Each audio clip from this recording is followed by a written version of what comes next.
Equipotential surface. नमस्ते।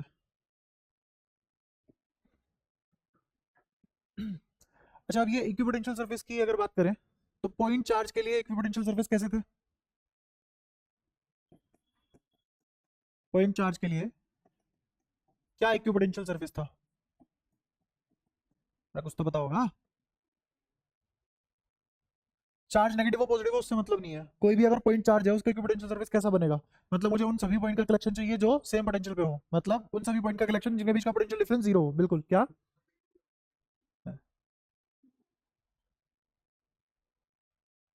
हाँ सौरभ बता। हाँ हाँ।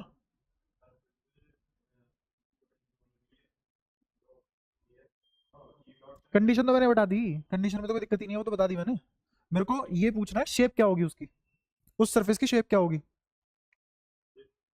स्फेरिकल, बस खत्म। पता ना क्या। भाई साहब पढ़ के आना शुरू कर दो।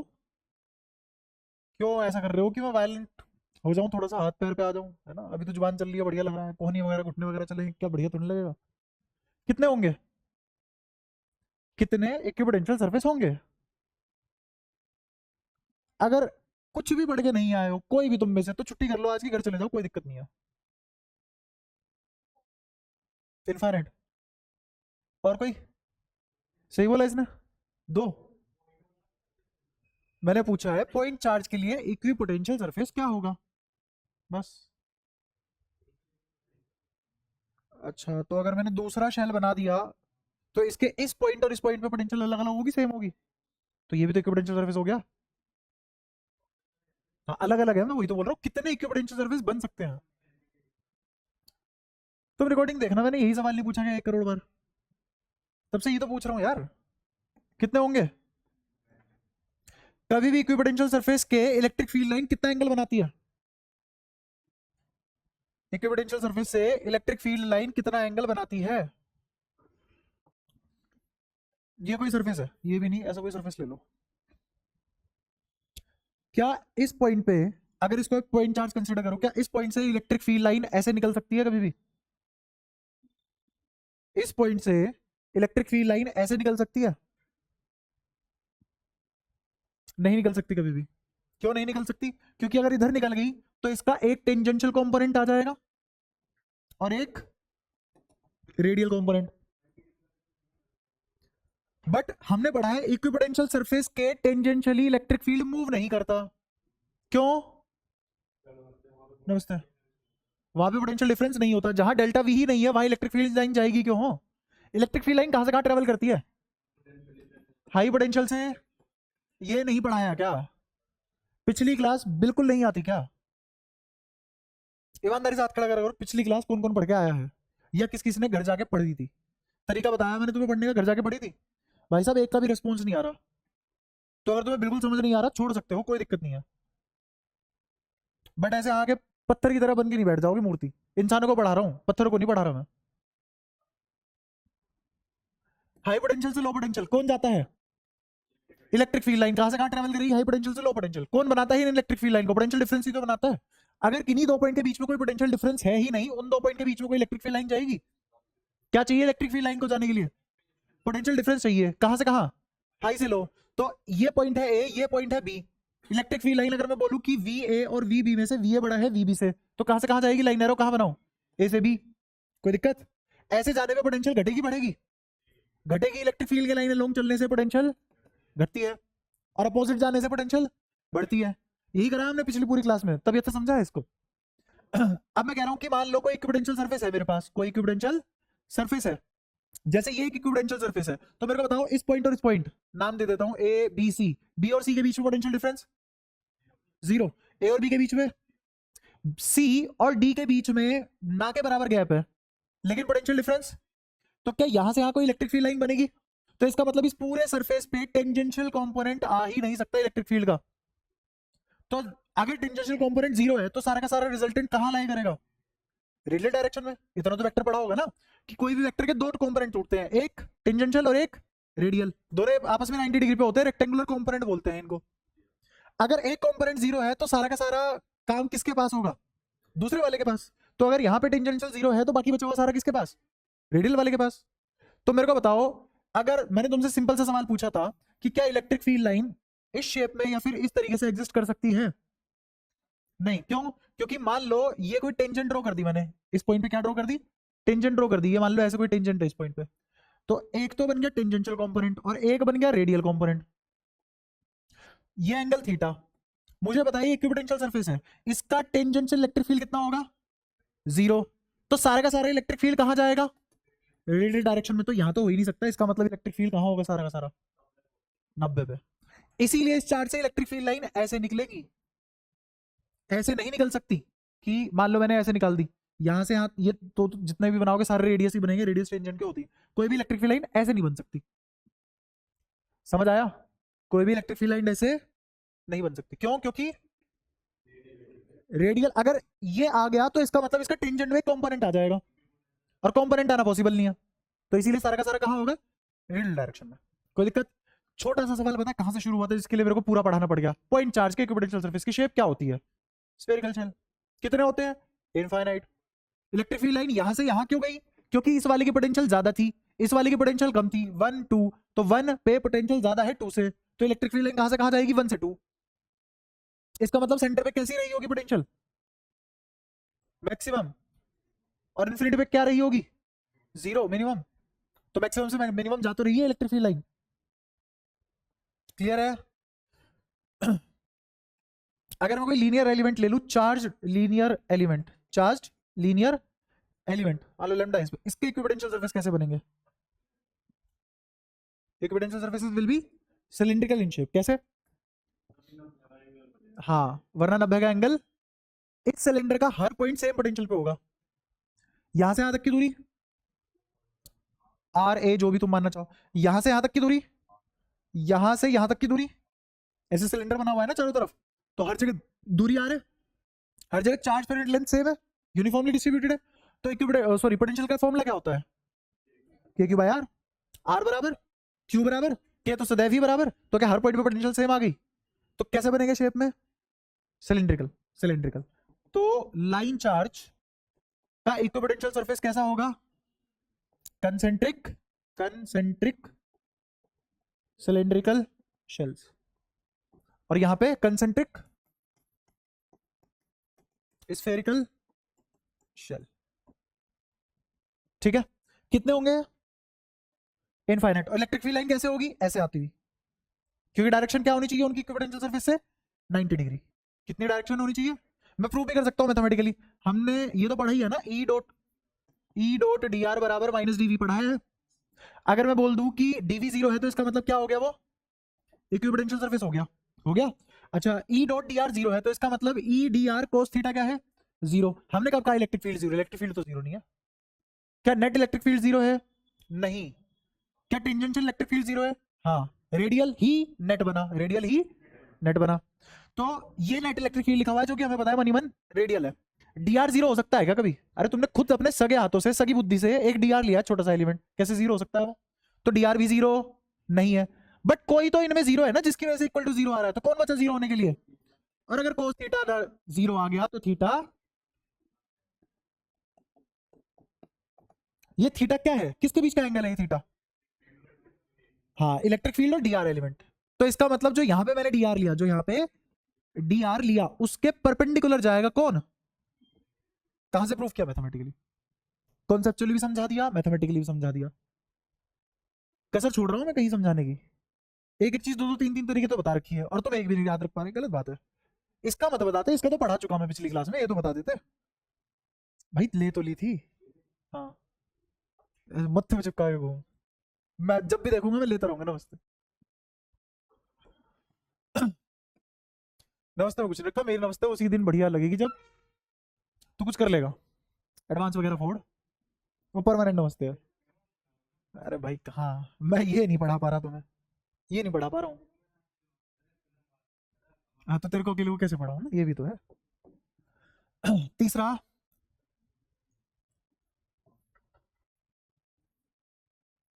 एक यूनिफॉर्म इलेक्ट्रिक फील्ड के लिए, एक यूनिफॉर्म इलेक्ट्रिक फील्ड के लिए इक्विपोटेंशियल सरफेस क्या होगा? फट्टे, बहुत सारे फट्टे, जैसे एक यहाँ, एक यहाँ, इन दोनों के बीच में कितने आ सकते हैं? इनफाइनाइट। एक यहाँ ऐसे आ सकते हैं ना, ऐसे बहुत सारे फट्टे आ सकते हैं, तो क्या होंगे? प्लेनर। कैसी शेप होगी इक्विपोटेंशियल सरफेस की? Planar shape. कैसी? Planar shape. प्लेनर सरफेसेस होंगे शीट की तरह। ठीक है, कितने होंगे? इनफाइनाइट। इस फट्टे पे किसी भी पॉइंट पे उंगली रख दोगे, हाथ रख दोगे तो, और दूसरे वाले पे रखोगे तो दोनों के बीच में पोटेंशियल डिफरेंस जीरो होगा। ठीक है, लेकिन इससे अगले वाले पे इसके मुकाबले कम होगा कि ज्यादा होगा? क्यों कम? क्यों होगा? रुक जा ऋषभ, कम क्यों होगा? लो पोटेंशियल जा रहे हैं तो अगले वाला पक्का लो पोटेंशियल पे मिलेगा। ठीक है ये सारी शेप पता लग गई। अब थोड़ा सा अलग करके देता हूं, ये तो यूनिफॉर्म था।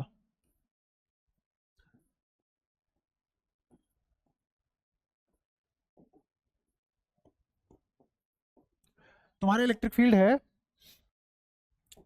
है जेड डायरेक्शन में, तो मैंने बोल दिया इलेक्ट्रिक फील्ड इन के कैप। इलेक्ट्रिक फील्ड किसमें है? के कैप में है। नहीं, यूनिफॉर्म नहीं है। ऐसे मान लो कि ये है जेड के कैप। जेड कोई वेरिएबल है, जेड के कैप। ठीक है, अच्छा वो तुमसे पूछ रहा है कि इक्विपोटेंशियल सरफेस बताओ कैसे बनेंगे। इक्विपोटेंशियल सरफेस ड्रॉ करना है।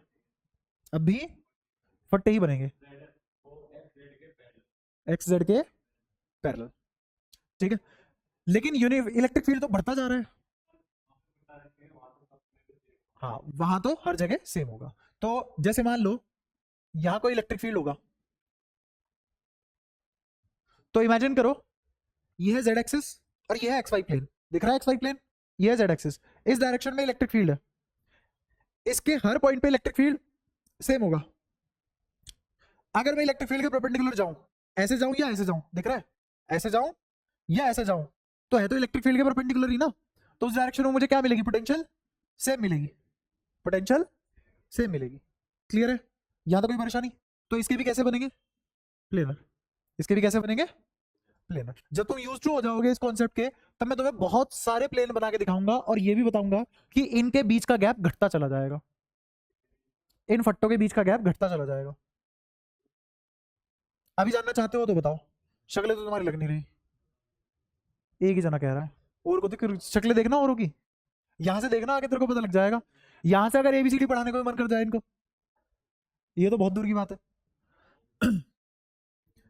बस बस बस सामने देखो, क्या इलेक्ट्रिक फील्ड बढ़ता हुआ है, और इलेक्ट्रिक फील्ड का चलना ही मुझे क्या बताता है? पोटेंशियल कितना ड्रॉप हुआ। इलेक्ट्रिक फील्ड का चलना क्या बताता है? कितना ड्रॉप हुआ, है ना। और इलेक्ट्रिक फील्ड बढ़ता जा रहा है, इलेक्ट्रिक फील्ड बढ़ता जा रहा है।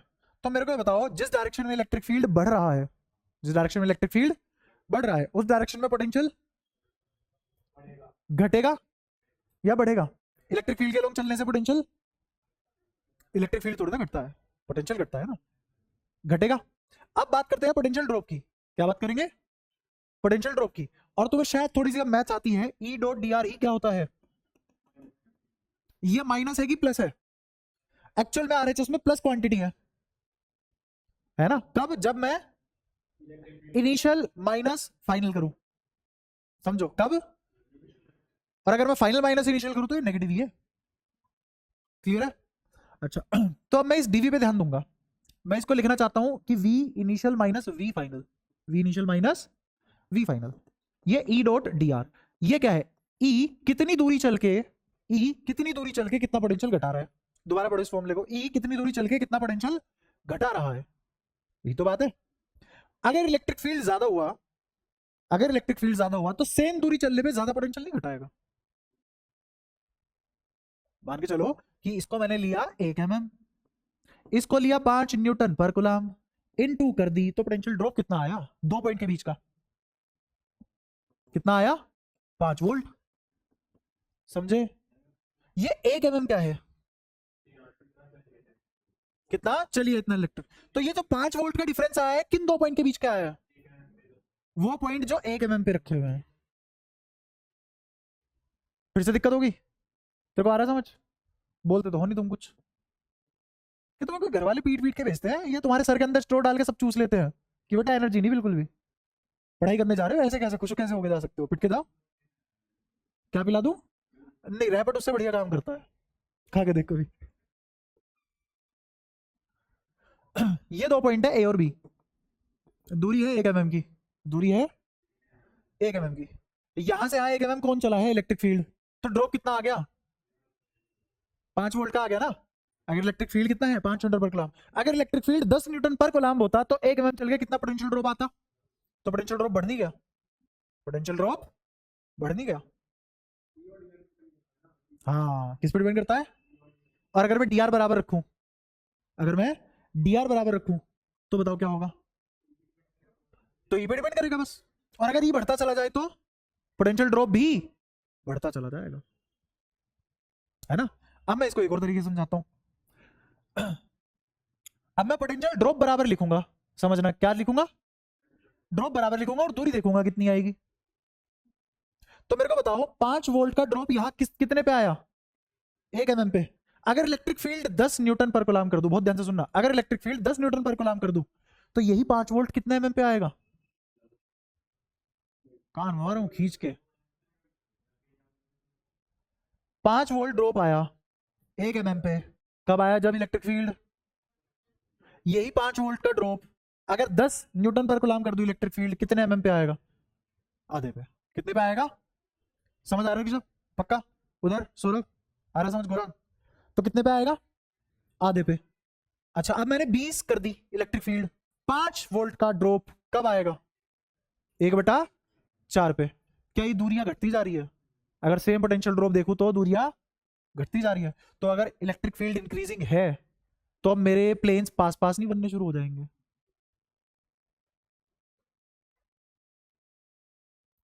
अब मैं तुम्हें पिछली क्लास से बता रहा हूं, मैं ये फॉर्मूला लिख के आगे बढ़ सकता था, अब तक चैप्टर खत्म हो जाता, पर सोचो कितने तरीके की बातें, यही तो सोच देनी होती है, वरना क्या करोगे तुम पढ़ के, दुनिया भरी पड़ी है, वही अगेन दूसरा आदमी टीचर है, हर दूसरा आदमी, कल को तुम भी बन जाओगे टीचर ही बनोगे, तो कुछ नहीं बनोगे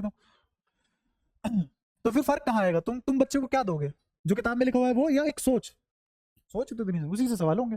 तो इसके मान लो दूसरे वाला कितनी दूर बना, दूसरे वाला बना मान लो 10 सेंटीमीटर दूर, कितना दूर बना, तो उससे अगले वाला कितना दूर बनेगा, 10 से थोड़ा कम पे बनेगा, 10 से थोड़ा, और उससे अगले वाला और भी कम पे, तो क्या ऐसे पास पास नहीं होते चले जाएंगे, समझ में आया कैसे बनाया।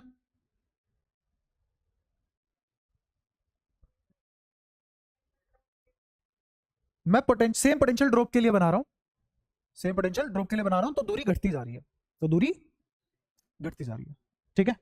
क्यों, क्योंकि जैसे जैसे जेड एक्सिस में बढ़ूंगा वैसे वैसे इलेक्ट्रिक फील्ड बढ़ेगा, क्योंकि उसने बोला हुआ है, जैसे मान लो मैं 1,0 पे हूं, तो 1,0 2,0 पे से किस पे ज्यादा इलेक्ट्रिक फील्ड होगा 2,0 पे, है ना, बल्कि 2, ऐसे भी नहीं लिखो, अच्छे से लिख लो जब लिख ही रहे हो तो, हाँ 0,0,1 से और 0,0,2 जाने पे इलेक्ट्रिक फील्ड बढ़ा, क्यों, क्योंकि कोऑर्डिनेट तो रखोगे यहाँ जेड का, तो जैसे जैसे जेड एक्सिस में आगे आगे बढ़ोगे इलेक्ट्रिक फील्ड की वैल्यू बढ़ती चली जाएगी, यही तो है electric field is a function of Z.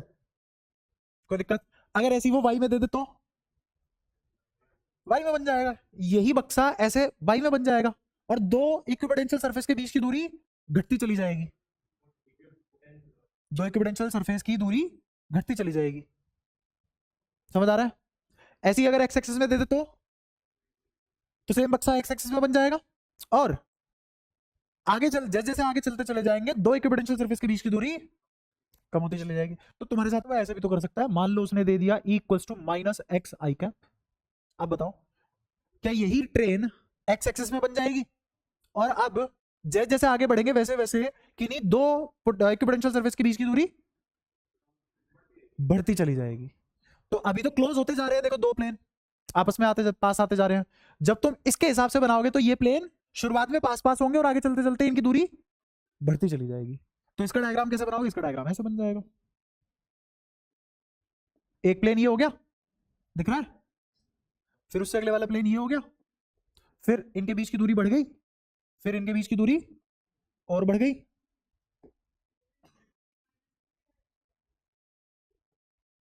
इसका मतलब इलेक्ट्रिक फील्ड घटता चला जाएगा। या फिर ऐसे करो तुम माइनस मत लो अभी, वरना फिर मुझे डायरेक्शन ये दिखानी पड़ेगी, वो तुम अपने आप सोच लोगे, ऐसे कर लो अब, ठीक है। तो क्या अब ऐसे बनेंगे, ये खुलते चले जाएंगे, अगले वाला और दूर बनेगा, अगले वाला और दूर बनेगा, इससे अगले वाला और दूर बनेगा, क्या समझ आ गया कि तुम इन कॉम्प्लेक्स सिस्टम के भी इक्विपोटेंशियल सरफेस बना सकते हो। अब आया समझ? तो इस तरीके से इक्विपोटेंशियल सरफेस बनाते हैं। गाइडिंग प्रिंसिपल कौन है इक्विपोटेंशियल सरफेस बनाने का? E dot D R minus DV. ये भी हमने क्या सोच के बनाया था? E dot D R minus DV. हाँ बता। हाँ हाँ हाँ, तभी तो बोल रहे हैं कि उनका डिफरेंस कम होता गया। क्या ये भी ई डॉट डी आर बराबर माइनस डीवी से बना, और ये भी E dot D R minus DV से बना। तो मैंने तुम्हें इक्विपोटेंशियल सरफेस बना दिया। तो again as a revision, point charge के लिए इक्विपोटेंशियल सरफेस कैसे? हाँ, शेल्स, स्फेरिकल शेल मतलब शेल, एक ही बात है। अच्छा, और लाइन चार्ज के लिए सिलेंडर्स, है ना, सिलेंड्रिकल शेल। और यूनिफॉर्म इलेक्ट्रिक फील्ड के लिए प्लेनर, ठीक है। और बाकी जो कॉम्प्लेक्स करे करे उसकी मर्जी है। और तीनों के तीनों क्या सोच के बनाया हमने? E dot D R minus D V होता है, ठीक है। अब शायद तुम इस स्टेटमेंट का प्रॉपर मतलब समझ चुके हो क्या कहना चाह रहा है बार बार वो इंसान। और कभी भी किसी भी इक्विपोटेंशियल सरफेस से इलेक्ट्रिक फील्ड हमेशा ही परपेंडिकुलर डायरेक्शन में निकलेगा। इक्विपोटेंशियल सरफेस से इलेक्ट्रिक फील्ड हमेशा 90 डिग्री का एंगल बनाता है, रेडियल होता है। तो इसका मतलब इक्विपोटेंशियल सरफेस के थ्रू इलेक्ट्रिक फील्ड सिर्फ रेडियल हो सकता है, टेंजेंशियल नहीं हो सकता। यहां तक बताओ कोई भी बात दिक्कत कर रही हो? इसका मतलब दुनिया के सारे कंडक्टर, सोचना है बात, इसका मतलब दुनिया के सारे कंडक्टर इक्विपोटेंशियल सरफेस होते हैं।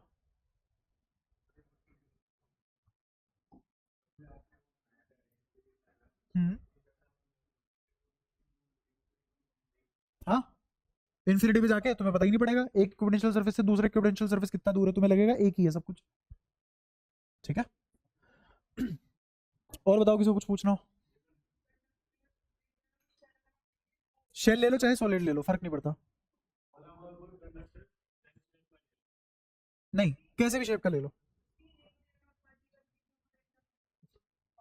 उसका सरफेस, नमस्ते बैठ जल्दी बैठ, उसका सिर्फ सरफेस। सुनना ध्यान से, मैंने अमीबा शेप का कोई कंडक्टर ले लिया और सॉलिड है वो, सारा का सारा चार्ज कहाँ लाई करेगा? सरफेस पे। कहाँ लाई करेगा? सरफेस पे। दूसरी बात, अगर मैंने उस कंडक्टर पे कोई भी चार्ज छोड़ दिया तो वो क्या खुद से यूनिफॉर्मली डिस्ट्रीब्यूट कर लेगा चार्ज खुद के सरफेस पे? याद आया? कंडक्टर ये भी तो पढ़ाया था ना मैंने कि क्या पहचान है इंसुलेटर की, कि इंसुलेटर पे जैसा चार्ज जहां रख दोगे वैसा का वैसा चार्ज वहीं छूट जाएगा, है ना। और सॉलिड और होलो में कोई फर्क नहीं होता कंडक्टर में, क्योंकि सारा का सारा चार्ज कहां लाई करता है? सरफेस पे। और कैसे डिस्ट्रीब्यूट होता है? यूनिफॉर्मली, हमेशा खुद करता है वो ये काम, है ना। तो जब हर जगह चार्ज यूनिफॉर्मली डिस्ट्रीब्यूटेड है, हर जगह चार्ज यूनिफॉर्मली डिस्ट्रीब्यूटेड है, ठीक है, और सारे का सारा चार्ज है भी सरफेस पे, सारा का सारा चार्ज, तो तुम्हें एक चार्ज को उसी सरफेस पे एक पॉइंट से दूसरे पॉइंट ले जाने में कितना वर्क डन करना पड़ेगा? क्या वो सेल्फ डिस्ट्रीब्यूट करता है अपने चार्ज? करता है ना सेल्फ डिस्ट्रीब्यूट। तो तुम क्या करवा लोगे उससे डिस्ट्रीब्यूट करके? कुछ नहीं होगा। क्या तुम्हें कोई भी वर्क डन करना पड़ा उस पर चार्ज डिस्ट्रीब्यूट करने के लिए? तो to move a charge from one point to another point on a conductor surface, work done required is zero. तो इसका मतलब कैसा सरफेस हुआ वो? अब तुम्हें ये बात लगी कि यार ये साला आदमी पता नहीं अजीब है, ये कह रहा है कि वर्क डन जीरो तो इक्विपोटेंशियल सरफेस हो गया। अब मैं इस बात को भी रिलेट करता हूं कि on equipotential surface work done is zero. मेरे को बताओ work done by external agent कौन बराबर?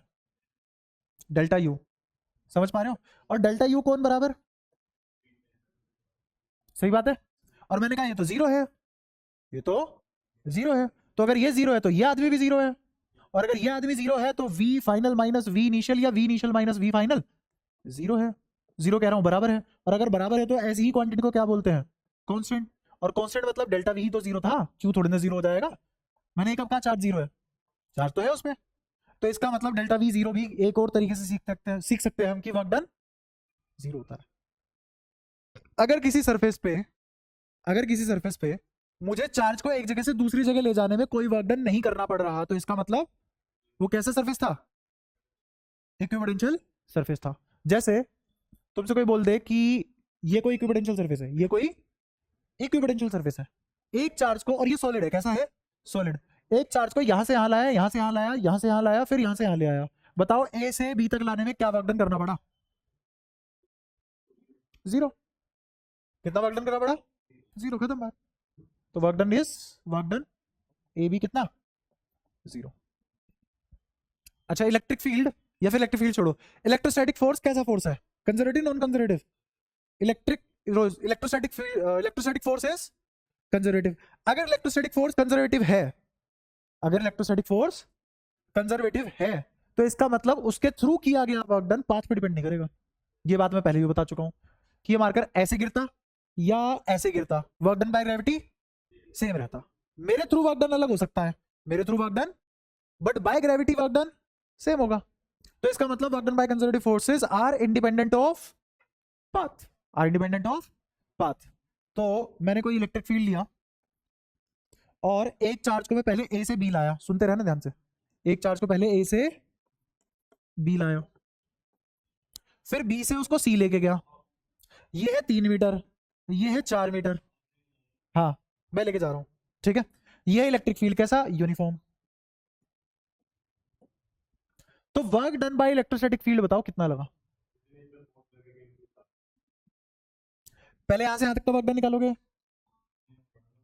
वो कितना होगा, क्योंकि डेल्टा वी कितना है, क्योंकि मैं कौन सा फॉर्मूला लगा रहा हूं, वर्क डन का क्या, एफ डॉट डी एस लगा रहा हूं, कौन सा लगा रहा हूं, क्यू डेल्टा वी, और मुझे पता है इलेक्ट्रिक फील्ड का परपेंडिकुलर डेल्टा वी आता ही नहीं, तो इसका मतलब 0। तो मैं इसका क्यों निकालूं, तो मैं इसका क्यों निकालूं। कुछ बच्चे और कारस्तानी होते हैं, वो पता है क्या करते हैं, एक्स्ट्रा बुद्धि, वो कहेंगे देखो ये है 5 metre, work done F dot D S है 5, और इलेक्ट्रिक फील्ड मान लो दिया हुआ है 10⁵ न्यूटन पर कूलम मान लो, इसकी गुणा इसमें तुरंत आंसर, जो कि गलत है। हाँ, क्योंकि क्या मेरा इलेक्ट्रिक फील्ड इस डायरेक्शन में है, नहीं, मेरा इलेक्ट्रिक फील्ड किस डायरेक्शन में है, इस डायरेक्शन में है, तो भाई साहब एंगल निकालो ना, और इसका कंपोनेंट निकालो, इधर तो ये, इधर इसका कंपोनेंट आएगा, क्या आएगा, ई कोस, उसकी मल्टीप्लाई जिस दिन तो 5 में करोगे तो वो आंसर आएगा जो मैं अब निकालने जा रहा हूं, प्रूव भी करवा दूंगा। तो क्या मेरे हिसाब से work done from A to B या A to C is as good as work done from B to C. मैं ए से सी वर्क डन निकाल लूं या बी से सी वर्क डन निकाल लूं, क्या एक ही बात है, इंडिपेंडेंट ऑफ पाथ। कितना आ जाएगा वाला वर्क डन, इलेक्ट्रिक फील्ड कितना 10⁵ इनटू, और दूरी कितना चले हम अलोंग इलेक्ट्रिक फील्ड 4। भाई इस वाली बात का ये तो मतलब था, ई डॉट डी आर का मतलब क्या होता है, डी आर किस लहजे में चला गया, अलोंग आर कह रहा हूं, अलोंग ई, ये डी आर किसके अलोंग है, ई के अलोंग है, तभी तो पोटेंशियल ड्रॉप आएगा, और हमने पहले ही बता दिया था पोटेंशियल ड्रॉप इलेक्ट्रिक फील्ड की डायरेक्शन में आता है और किसी डायरेक्शन में नहीं आता, समझ आए। तो work done from B to C कितना आ गया 10⁵ इंटू 4, कोई दिक्कत। अच्छा अब ये 3 है ये 4 है, तो कोई बता सकता है मुझे ये वाला कितना एंगल होगा, कहां पढ़ा है ये, बीज गणित, तो ये वाला एंगल भी कितना, कौन सा एंगल, अल्टरनेट इंटीरियर एंगल। अच्छा अगर ये 37 है तो ये कंपोनेंट क्या आ जाएगा, ई cos 37, तो ई इंटू 4/5, तो डायरेक्ट लिख दो 10⁵ इंटू 4/5 इंटू 5, 5 से 5 कट गया, कितना आ गया, कर लो कैसी। क्या मैं तो बहुत अच्छे से समझा पाया कि ये फॉर्मूला एक ही है, मैं कंफ्यूजन दूर कर रहा हूं घुमा फिरा के, ताकि तुम ये 5 मीटर दूरी ना लेके कर लो इस सवाल को, क्योंकि work done by conservative forces independent of path. समझ आया, हाँ पूछ, हाँ हाँ स्फीयर है, उसके ऊपर चार्ज रखा है, हाँ अपने आप यूनिफॉर्मली डिस्ट्रीब्यूट हो जाएगा, हाँ हाँ, क्यों, वो चार्ज टेंजेंशियली चला है या रेडियली चला है, क्या सोचना है इसमें, सिर्फ हमेशा टेंजेंशियली चला। जब रोड पे गाड़ी चलती है या फ्लाईओवर पे गाड़ी चलती है तो गाड़ी टेंजेंशियली चलती है, रेडियली चली जाती है, ऐसे आते आते आते आते ये फ्लाईओवर की शेप ये आ गई, ऐसे आ गई फ्लाईओवर की शेप, क्योंकि ऐसे होता है ना, इस गाड़ी में मन किया इस पॉइंट पे आगे गाड़ी का, आज रेडियली चलते हैं तो वो इसके से परपेंडिकुलरली लॉन्च हो जाएगी, होती है क्या, नहीं। गाड़ी कैसे चल पाती है, सिर्फ रेडियली। इंसान कैसे चल पाता है, सिर्फ रेडियली, रेडियली कह रहा हूँ सॉरी, टेंजेंशियली, टेंजेंशियली दोनों टेंजेंशियली है ना, मैं सुपरमैन सोच लिया था। तो हमेशा हम कैसे चल पाते हैं, टेंजेंशियली, और डीआर की डायरेक्शन भी क्या होती है, टेंजेंशियल। तो ये तो पढ़ाते हैं तुम्हें काइनेटिक्स में कि डिस्प्लेसमेंट की डायरेक्शन में ही वेलोसिटी होती है, और चेंज इन वेलोसिटी की डायरेक्शन में एक्सेलरेशन होती है। ये बात कॉम्प्लेक्स हो जाती है, इसलिए इस पे सवाल बन जाते हैं। ठीक है, लेकिन यहाँ पे क्या हो रहा है, जहां पे हम चार्ज को चला रहे हैं टेंजेंशियली, लेकिन इफेक्ट कहाँ आता है सिर्फ और सिर्फ रेडियल में। पोटेंशियल कहाँ ड्रॉप होती है, रेडियल में। टेंजेंशियल तो हो नहीं सकती। ये तो स्फीयर है, अगर तुम ऐसी शेप भी कोई बना लोगे तो हर पॉइंट एक दूसरे के रेस्पेक्ट में है, तो टेंजेंट ना, इस पॉइंट से इस पॉइंट पे जाने के लिए टेंजेंट भी तो खींचोगे, और इस पॉइंट से इस पॉइंट पे जाने के लिए तब भी टेंजेंट खींचोगे। और इसके साथ इलेक्ट्रिक फील्ड सिर्फ परपेंडिकुलर जा सकता था, तभी तो वर्क डन जीरो होगा लेजर डायमेट्रिकली अपोजिट एंड पे। क्यों, क्या फर्क पड़ रहा है, बात तो वही है ना, कि work done by conservative force लिखोगे तो ये क्या हो जाएगा, -0। -0 कोई नाम की चीज नहीं होती है, तो जीरो ही। ठीक है, क्या सारी बातें क्लियर है। ये अटपटेपन इसकी बुद्धि में ही आता है, और कोई भी सोचता है या सिर्फ इसलिए आ रहे हो कि चलो हाजिरी पूरी हो रही है, कुछ तो पढ़ा रहा है आदमी, देखते हैं हमारे नंबर कैसे आते। मेरे पढ़ाने से नंबर नहीं आएंगे, पहले बता रहा हूँ, ना किसी और के पढ़ाने से आएंगे। जब तक जो मैं पढ़ा रहा हूँ खुद से नहीं कर लोगे, नंबर नहीं आएंगे।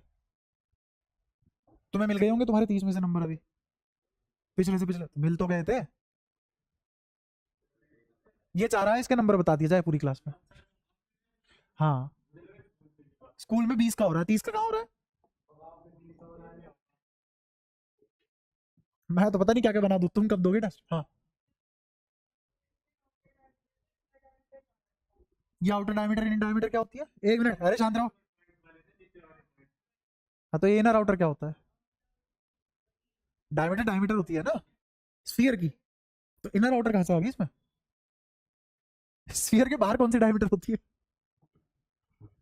इसने पूछा, ये स्फीयर है, यहां से घुमा के यहां ले आया, डिस्प्लेसमेंट कैसी हुई 2r, तो ये 2r नीचे ले आया इसको, ठीक, तो वर्क डन कितना लगा, अगर ये कंडक्टर है तो 0।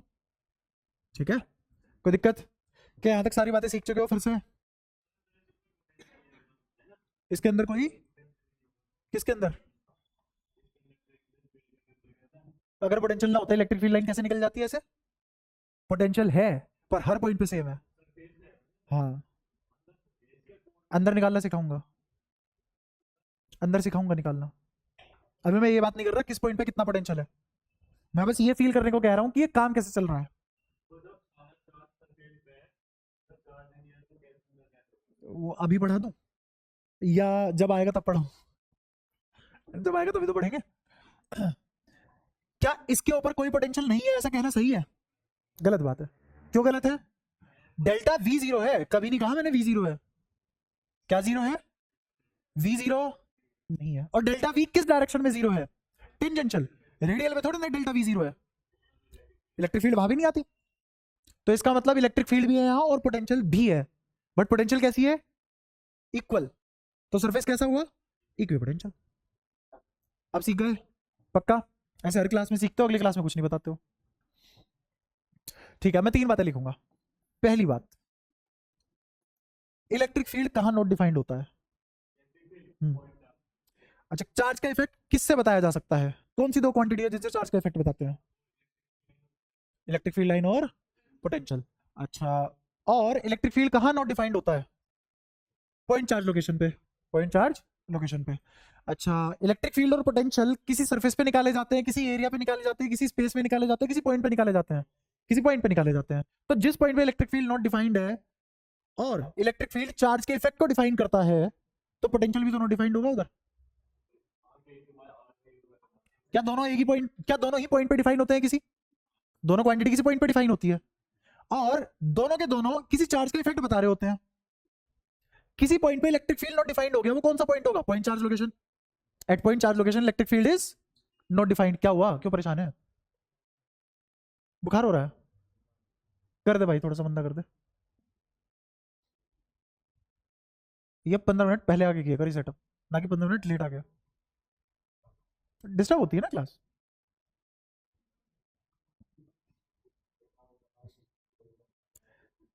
बाल्टी ले, पैर डुबो के बैठ जाओ उसमें, ठीक है।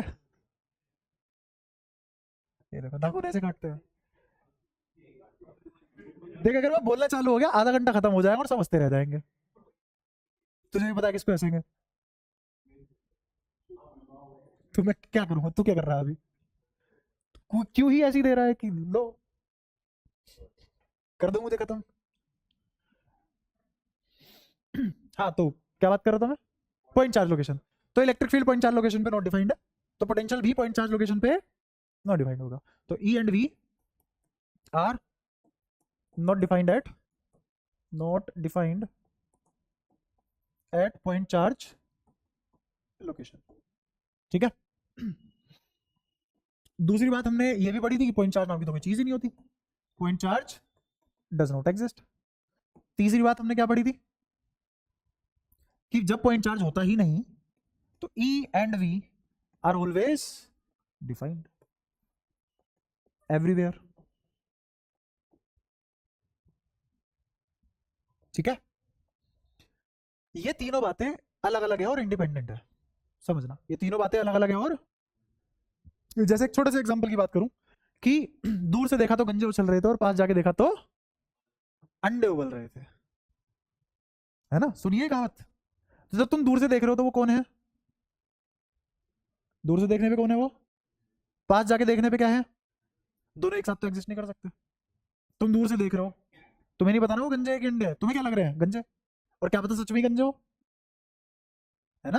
तो इसका मतलब जहां से देख रहे हैं वहां का सच अलग होता है, हर पर्सपेक्टिव का ट्रुथ अलग होता है, रियल ट्रुथ नहीं पता होता है। सही बात है। तो जब तक तुम दूर से देख रहे हो क्या रियलिटी है? दोज मैन वर गंजे, यही है ना। और जब पास जाके देख रहे हो तो पॉसिबिलिटी क्या क्या है? या तो गंजे हो सकते हैं वो, असलियत में गंजे पाए गए, या तुम्हें झूठ लग रहा था और वो अंडे पाए गए। दोनों बातें एक साथ हो सकती है क्या? कि दूर से देख रहे तो गंजे थे, पास जाके देखा तो गंजे अंडे दोनों थे? ऐसा नहीं हो सकता, है ना। ये पॉसिबल। तो ऐसे ही ये दोनों बातें एक साथ पॉसिबल नहीं है, ये दोनों बातें एक साथ पॉसिबल नहीं है। ये कहां की बात की मैंने? माइक्रो की। कहां की? Micro world. इसका एग्जांपल क्या है? Surface of conductor. Surface of, जब सरफेस ऑफ कंडक्टर को बहुत ही माइक्रोस्कोपिक लेवल पे देखते हो तो कंडक्टर के सरफेस पे इलेक्ट्रिक फील्ड नॉट डिफाइंड होता है। गोस थ्योरम में पढ़ा था, याद कर लो, पढ़ाया हुआ है। अब तुम्हें शायद फील हो रहा होगा कि पिछले चैप्टर के बिना कैसे पढ़ा देगा कोई अगला चैप्टर। मैं जो ई डॉट डी आर निकाल के लाया हूं वो खुद फोर्स की एप्लीकेशन से निकाल के लाया हूं। तो माइक्रो वर्ल्ड में सरफेस पे कंडक्टर पे इलेक्ट्रिक फील्ड नो डिफाइंड था, है ना। लेकिन जब बहुत दूर से देखे तो हमें तो यही लगेगा ना कि कंडक्टर के सरफेस से आ रही है लाइन है, तो इसका मतलब पॉइंट चार्ज नाम की कोई चीज ही नहीं थी, असलियत में वो स्फीयर था और इलेक्ट्रिक फील्ड लाइन कंटिन्यूअस थी, कोई गैपिंग भी नहीं थी। तो इसका मतलब फिर ये वाली बात सही होगी। तो दिख रहा है या तो ये सही होगी या ये सही होगी, दोनों एक साथ सही। और ये किसके लिए है? Macro world. ये किसके लिए सही है? मैक्रो वर्ल्ड के लिए। कोई दिक्कत? क्योंकि हमने कभी नहीं देखा हमारा इलेक्ट्रिक फील्ड नॉट डिफाइंड होता हो, वो हर जगह हम डिफाइन कर ही देते हैं। क्यों? क्योंकि हम बहुत सारे चार्ज को एक साथ देखते हैं, एक चार्ज को एक टाइम पे नहीं देखते। यहाँ पे एक चार्ज को एक टाइम पे देख रहे हैं। तो दो अलग अलग दुनिया के अपने अपने सच है। क्या ये बात गलत है? क्या ये बात गलत है? बट दोनों एक साथ एग्जिस्ट नहीं कर सकती, ये पक्का है। दोनों एक साथ एग्जिस्ट, ये पक्का है। ठीक है, बिल्कुल पॉइंट ऑफ व्यू। जैसे इस दीवार के आर पार देख पा रहे हो? नहीं देख पा रहे।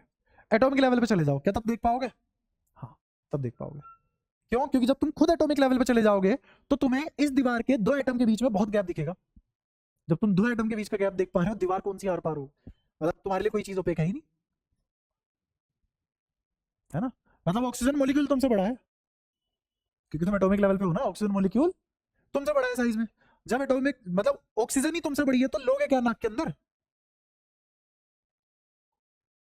इमेजिन करो फिलहाल अगर ऑक्सीजन तुमसे भी बड़े साइज का गुब्बारा होता, नाक के अंदर सूट लेते? नहीं ना, तो ऑक्सीजन कैसे ले पाओगे, है ना। तो क्या ये मैं समझा पाया? ये दो अलग दुनिया के सच है और अपनी अपनी जगह सही है। बट अगर इसको सही मान रहे हो तो ऊपर वाला सही, और अगर ऊपर वाले को सही मान रहे हो तो नीचे वाला सही। अब तुम्हारा ये लेवल है 12वीं में आने के बाद कि तुम ऐसी ऐसी बातें समझना शुरू करो कि दोनों में से कोई भी बात गलत नहीं है, अपने अपनी जगह पे दोनों बात सही है और दोनों कॉन्ट्राडिक्टिंग भी है। दोनों कॉन्ट्राडिक्टिंग भी है क्योंकि ये इसको गलत बता रहा है, ये इसको गलत बता रहा है, इसीलिए मैंने कहा दोनों इंडिपेंडेंट है और दोनों अपनी अपनी जगह सही है। ठीक है, क्या ये वाली बात भी समझ आती है तुम्हें? पक्का? तो अगर हम दूर से ओवरव्यू देखें, बहुत सारे चार्ज के साथ एक साथ डील करें, तो इसका मतलब हम क्या कर रहे हैं? इस वाली बात को कर रहे हैं। इसका मतलब कभी भी पोटेंशियल पे मुझे कोई ऐसा पॉइंट नहीं मिलेगा जहां पे पोटेंशियल नॉट डिफाइंड चली जाए, until unless I am viewing it from the micro world। ठीक है।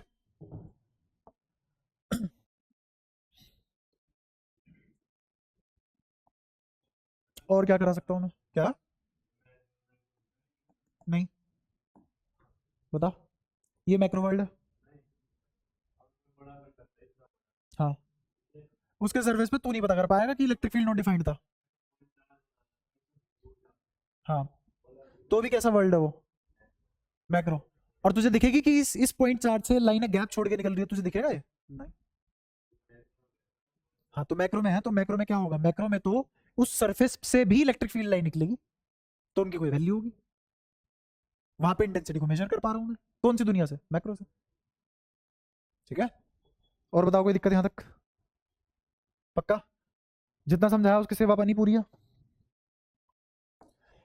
आगे बढ़ते हैं। तो हमने इसकी एप्लीकेशन पूरी कर ली। एप्लीकेशन पूरी नहीं करी मतलब इसको अच्छे से समझ लिया। इसको अच्छे से लाया कहां से था मैं इसको? F dot D R minus D you, यहां से लाया था। एफ को क्या लिखा था? क्यू ई, और डी यू को क्या लिखा था? Q delta we. ठीक है, अच्छा। अब दोबारा से ध्यान दो, अगर मुझे ये यूज करना है तो ये किसके लिए था? टू फाइंड, ये किसको निकालने के काम आता है? और ये किसको ये किसको निकालने के काम आता है? To find. बट अगर कोई मेरे से पूछ ले, मुझे तो नहीं निकालनी पोटेंशियल, मुझे तो इलेक्ट्रिक फील्ड चाहिए। मुझे क्या चाहिए? तो अब इक्वेशन कैसे लिखी जाएगी? अरे इलेक्ट्रिक फील्ड निकालना है बाबू, इलेक्ट्रिक फील्ड निकालना है। ये क्या निकाल के देगा मुझे? ये डीवी निकाल, ये इक्वेशन क्या निकाल के देगी? पोटेंशियल, चेंज इन पोटेंशियल निकाल के देगी। बट मुझे क्या चाहिए? मैंने क्या मांगा तुमसे? Electric field. क्या मांगा? Electric field. तो इलेक्ट्रिक फील्ड कैसे निकालेंगे अब?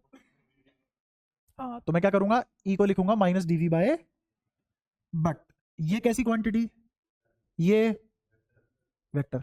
तो मुझे यहाँ एन कैप नहीं लिखना चाहिए या आर कैप नहीं लिखना चाहिए, है ना? लेकिन ये अचानक से आर कैप कैसे आ गया? मैथमेटिकली तो इक्वेशन वो थी, उसमें तो कोई आर कैप नहीं था। ये डॉट प्रोडक्ट है, और जब मैं इस फॉर्मूले को इसमें कन्वर्ट किया तो ये वेक्टर बन गया। इतना आसान तो नहीं होता कि कोई स्केलर क्वांटिटी वेक्टर बन जाए और वेक्टर क्वांटिटी स्केलर बन जाए। डी आर तो वेक्टर है ही, बट तुमने वेक्टर से डिवीजन सीखा कभी? क्यों नहीं सीखा? क्योंकि इतना आसान नहीं होता। मैं इसको खोल के दिखाता हूँ एक्चुअली मैंने लिखा क्या है। इसको बोलते हैं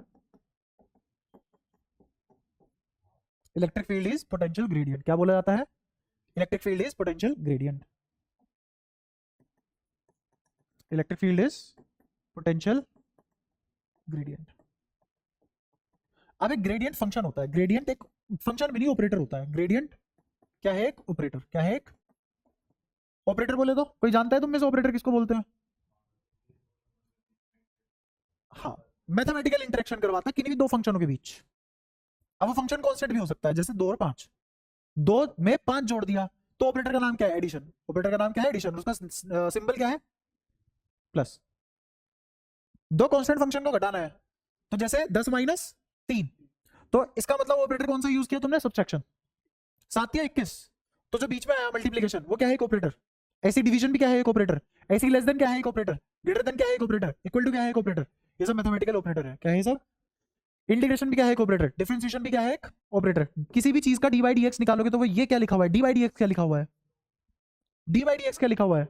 ऑपरेटर, जिसको डिफरेंशियल ऑपरेटर बोलते हैं। क्या बोलते हैं इसको? इसके आगे कोई फंक्शन लगा दोगे तो ये ऑपरेटर क्या करता है? उसको डिफरेंशिएट करने का काम करता है। ऐसी ही ऑपरेटर दो नंबर को जोड़ने का काम करता है। ऐसी ही ऑपरेटर दो नंबर को मल्टीप्लाई करने का काम करता है। ऑपरेटर मतलब अब समझ आ रहा है क्या है? ऐसी ही दुनिया में एक और ऑपरेटर होता है जिसका नाम है gradient. Gradient is operator. Gradient is कोई फिजिकल क्वांटिटी नहीं है। क्या है ये? ऑपरेटर। तो इस ऑपरेटर को लिखते कैसे है? ये ऑपरेटर होता है बराबर, यह आएगा del by del X I cap plus del by del Y J cap plus del by del Z K cap. ये है ये ऑपरेटर। आगे पड़ेगी इसकी, तो ये जे का देख लो।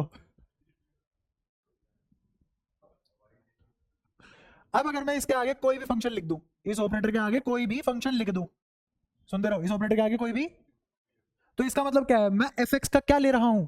ग्रेडियंट। एफ एक्स का क्या ले रहा हूं? तो यहां भी क्या आ जाएगा? यहां भी क्या आ जाएगा? यहां भी क्या आ जाएगा? और ये है पार्शियल डेरिवेटिव। ये क्या है? पार्शियल डेरिवेटिव में अगर मैं एक्स के रेस्पेक्ट में डिफरेंशिएट कर रहा हूं तो सारे वेरिएबल कांस्टेंट मान लूंगा।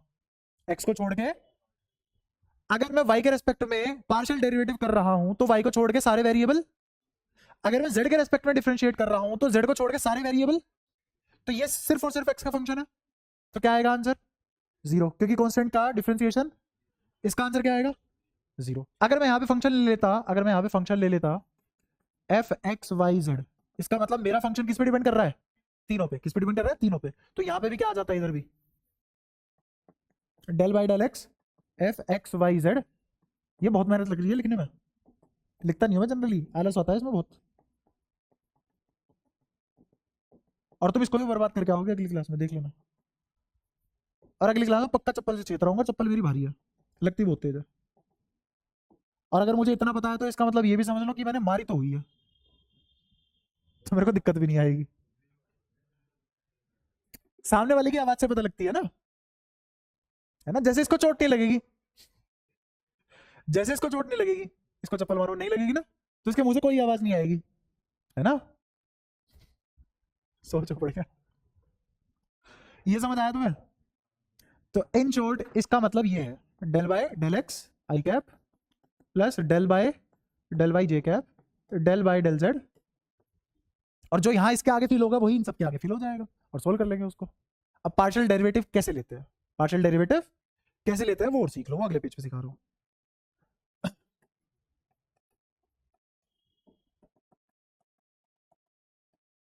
सुनने ध्यान से, कोई भी फंक्शन ले रहा हूं, बोलो तुम बोलो कोई भी फंक्शन जो तुम्हारे मन में आए, एफ एक्स नहीं, बस फंक्शन ले रहा हूं, कोई भी फंक्शन लिया, बताओ क्या लेना चाहते हो। एक्स स्क्वायर वाई की पावर -1/3 जेड की पावर 1/√6, ठीक है। अब इसको सोल्व करते हैं। इसका लेना है मुझे ग्रेडियंट, क्या लेना है इसका, ग्रेडियंट ऑफ फंक्शन। ये किसके बराबर होगा, देखो ये होगा डेल बाय डेल एक्स किसका, एक्स स्क्वायर वाई की पावर -3 जेड की पावर 1/√6, ठीक है, plus del by del Y यही फंक्शन यहाँ, plus del by del Z पूरा का पूरा यही यहाँ, ये पूरी की पूरी चीज यहाँ।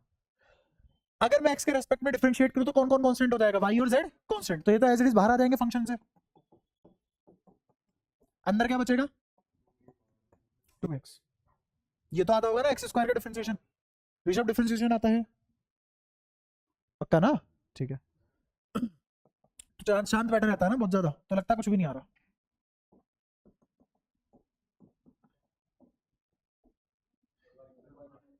हाँ वाई तो करेंगे, और कौन बाहर आ जाएगा एक्स स्क्वायर, तो अंदर क्या आ जाएगा, यहाँ आएगा -1/3 आगे, और ऊपर -1, तो -4/3 प्लस, अब z का करेंगे दोनों बाहर, y की पावर माइनस, हाँ ये y तो लिखा ही नहीं ना, y की पावर -4/3, अरे रुको, y की पावर -4/3, ठीक है। और यहाँ क्या आ जाएगा, z की पावर 1/√6 -1, और आगे कितना आ जाएगा 1/√6, z की पावर 1/√6 -1, हो गया सर। ये क्या था, पार्शियल डेरिवेटिव, जो तुमने फंक्शन बोला मैंने उसका करके दिखा दिया। अब अगर मैं तुम्हें बोलूं कि ये तो था पार्शियल डेरिवेटिव, अगर इसका d बाय dx निकालना पड़ जाए, प्लस d बाय dy निकालना पड़ जाए, प्लस d बाय dz निकालना पड़ जाए, तो कैसे करेंगे। अब ये बहुत मुश्किल हो जाएगा, ये परफेक्ट डिफरेंशिएशन है और ये पार्शियल है। पार्शियल में तो हम कांस्टेंट मान लेते हैं, इसमें y और z को कांस्टेंट, ये फर्क है, इन दोनों में फर्क नजर आ रहा है।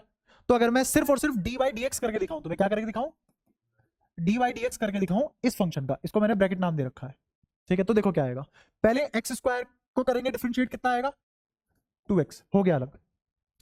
फिर और ऐसे भी नहीं, इनमें दो बार तो प्रोडक्ट रूल लगेगा, दो बार क्या लगेगा, तो मैंने पहले इसको डिफरेंशिएट किया और y की पावर -1/3 z की पावर 1/6 को एज इट इज रखा, फिर मैंने किया प्लस, फिर एक्स स्क्वायर को एज इट इज रखा, दिख रहा है, और इन दोनों में क्या लगा दिया, प्रोडक्ट रूल। अब इन दोनों में क्या लगेगा, और इनको अलग से डिफरेंशिएट करेंगे विद रिस्पेक्ट टू x, और फिर इसमें चेन रूल भी लगेगा, और चेन रूल y में भी लगेगा और z में भी लगेगा। तुम खुद सोचो, अब ये इतना कॉम्प्लेक्स हो गया है कि मेरे को 2 स्लाइड कम पड़ जाएगी इस पूरे क्वेश्चन को सोल्व करने के लिए, अगर मैं इसको डिफरेंशिएट करूं, कैसे करूं, लेकिन पार्शियल डेरिवेटिव एक लाइन में तुरंत आ गया। तो पार्शियल डेरिवेटिव और डिफरेंशिएशन में फर्क नजर आया, तो ये क्या था, डिफरेंशिएशन, जो हम नहीं कर पाए, और जो हमने कर लिया वो क्या है, पार्शियल डेरिवेटिव। उम्मीद की फर्क नजर आ चुका है। गौरांग, दोनों में फर्क पता है? डिफरेंशिएशन वर्सेस पार्शियल डेरिवेटिव, बोल के बता दे एक बार फटाफट। उसको कांस्टेंट मान लेंगे, शाबाश। और इसमें ऐसा नहीं कर सकते, अलग आएगा, बिल्कुल अलग आएगा, ठीक है। अब यहाँ पे यहाँ पे मैंने ग्रेडियंट लिया, क्या लिया? ग्रेडियंट लिया। अगर इस जगह पे ग्रेडियंट लिया है तो v का पार्शियल डेरिवेटिव करूंगा तीनों एक्सिस में, v का पार्शियल डेरिवेटिव करूंगा तीनों एक्सिस में। तो अब इसको खोल के देखेंगे। ई वेक्टर किसके बराबर लिखा जाएगा? माइनस, इस डेल को खोल रहा हूं मैं, तो अंदर क्या आएगा? Del v by del X, v का x में कितना होगा? आई कैप, या फिर v तो स्केलर है, आई कैप, फिर plus del v by del y J cap, plus del v by del z K cap. समझे? कभी भी कोई भी दो वेक्टर कब बराबर होते हैं? दोनों बराबर हो, direction as well as magnitude दोनों बराबर हो। अगर मैंने कहा कि मेरे पास दो वेक्टर है, मेरे पास दो वेक्टर है और वो दोनों वेक्टर बराबर है आपस में, तो कब बराबर होंगे? जैसे मैंने कहा मेरे पास दो वेक्टर है, a1 x i cap, a2 y j cap और a3 y k कैप, बराबर है b x i कैप, या ऐसे और आसानी ले लो, 1 क्यों लिया था मैंने? a x i cap, a y j cap, a z k cap, बराबर b x i cap, b z j cap, b y b z k cap. ये दोनों वेक्टर आपस में बराबर है। तो कब बराबर होंगे ये दोनों वेक्टर आपस में? जब इन तीनों की डायरेक्शन और मैग्नीट्यूड दोनों बराबर हो। दूसरा, आई तो सिर्फ आई के ही साथ इक्वेट हो सकता है ना, एक्स एक्सिस की चीजें एक्स एक्सिस से तो कंपेयर होंगी, और वाई एक्सिस की चीजें सिर्फ, और जेड की चीजें सिर्फ। तो क्या यहां से एक कंक्लूजन निकाला जा सकता है कि दो वेक्टर तब बराबर होंगे जब उनके अलग से एक्स कंपोनेंट, उनके अलग से वाई कंपोनेंट, उनके अलग से जेड कंपोनेंट बराबर हो, तभी तो बराबर होंगे। अगर इन तीनों बातों में से कोई भी एक बात गलत हो गई तो ये दो वेक्टर बराबर नहीं होंगे। सबको समझ आई सारी बात? पक्का? तुम्हें लग रहा है इस dr को ही मैंने कराया क्या? दिख रहा है? क्या इलेक्ट्रिक फील्ड एक वेक्टर क्वांटिटी है? पोटेंशियल एक स्केलर क्वांटिटी है? पोटेंशियल एक, अगर इस पोटेंशियल का एक्स के रेस्पेक्ट में डिफरेंशिएट कर दूं तो क्या एक वेक्टर क्वांटिटी आएगी जो आई कैप की होगी, और वही इलेक्ट्रिक फील्ड होगी इन एक्स एक्सिस, इन एक्स एक्सिस। ये मेन बात है। मैं जिस तरीके से फॉर्मूला समझा रहा हूं नहीं बताएगा कोई भी, मैं बिल्कुल प्रैक्टिकली खोल के बता रहा हूं क्या मतलब है फॉर्मूले लिखने का। इसका मतलब क्या है कि v एक स्केलर क्वांटिटी है, उसकी कोई डायरेक्शन नहीं है, बट अगर मैं उसको y के रेस्पेक्ट में डिफरेंशिएट कर दूं तो इलेक्ट्रिक फील्ड बनेगा y में जाता हुआ। v अगेन एक स्केलर क्वांटिटी है, उसकी कोई डायरेक्शन नहीं है, लेकिन अगर मैं उसको z के रेस्पेक्ट में डिफरेंशिएट कर दूं तो इलेक्ट्रिक फील्ड मिलेगा z एक्सिस में जाता हुआ। समझ आया? तो इसको e को भी तो ऐसे ही लिख सकता हूं ना, e x i cap, e y j cap, e z k cap, किसके बराबर है? Minus del v by del x i cap, del v by del y j cap,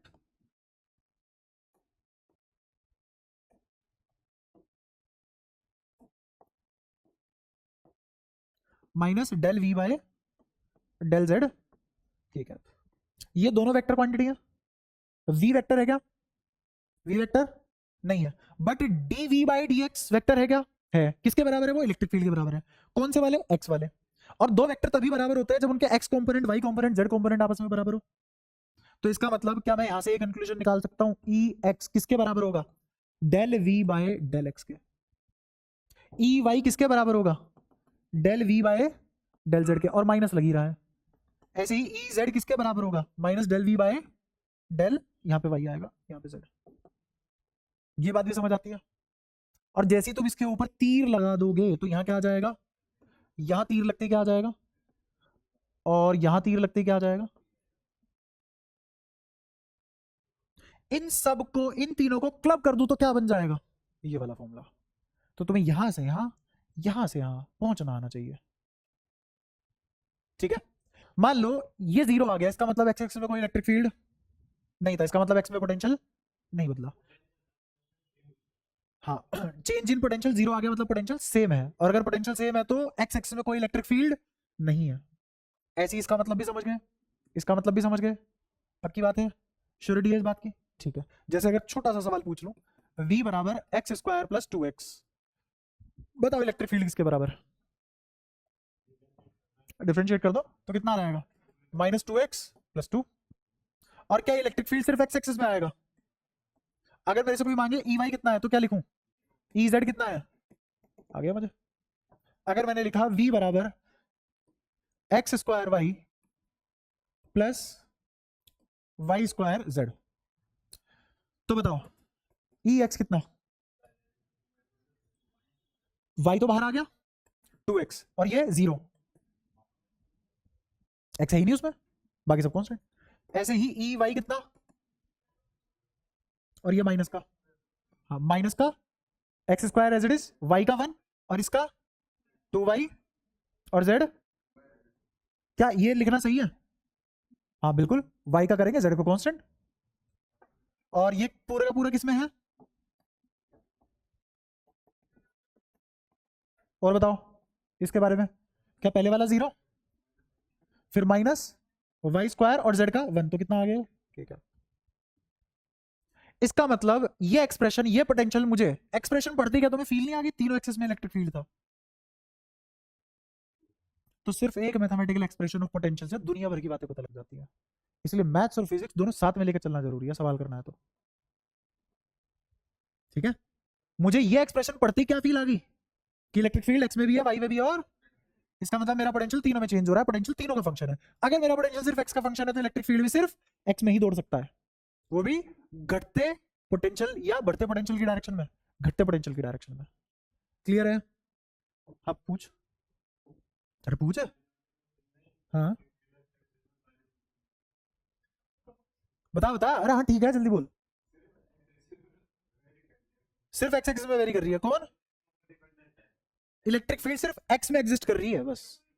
हाँ हाँ बिल्कुल बिल्कुल बिल्कुल।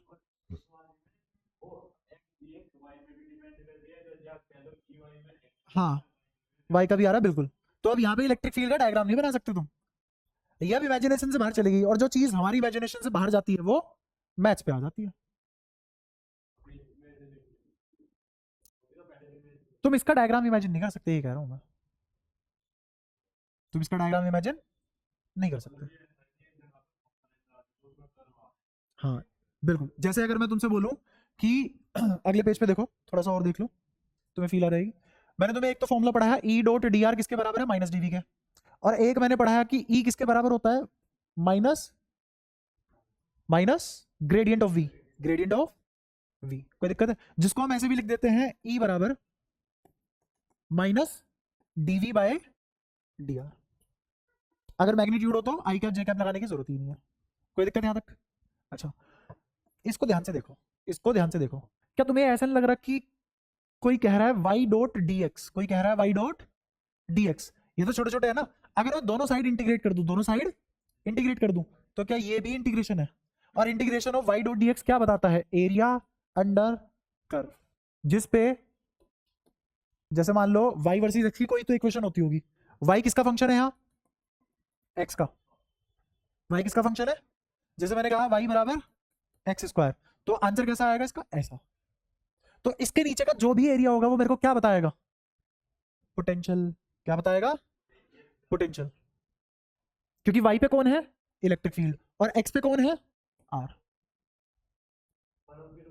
देखो ना, ई कहाँ है? वाई पे, और डी आर कहाँ है? डी एक्स पे, एक्स पे।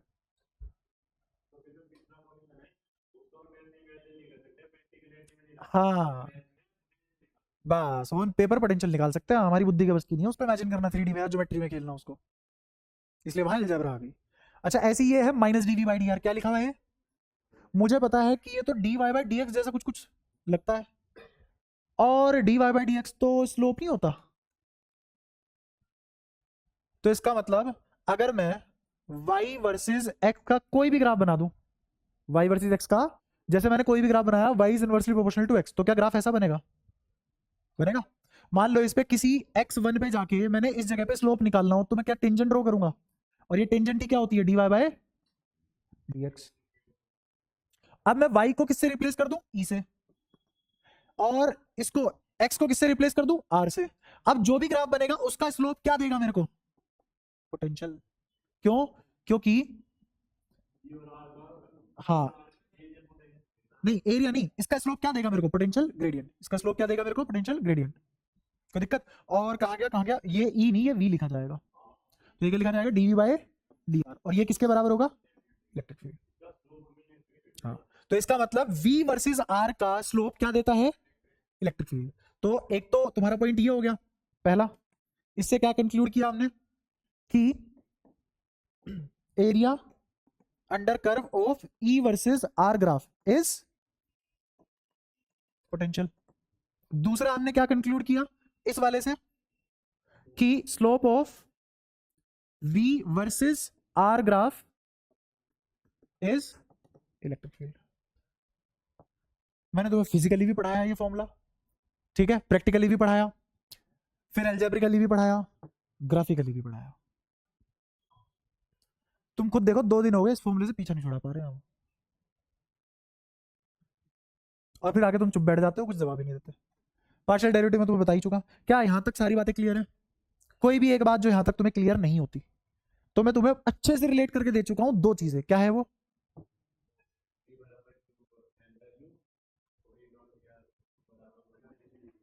है ना, बेसिकली हमने इलेक्ट्रिक फील्ड और पोटेंशियल को बहुत अच्छे से रिलेट करना सीख लिया हर एस्पेक्ट में, है ना।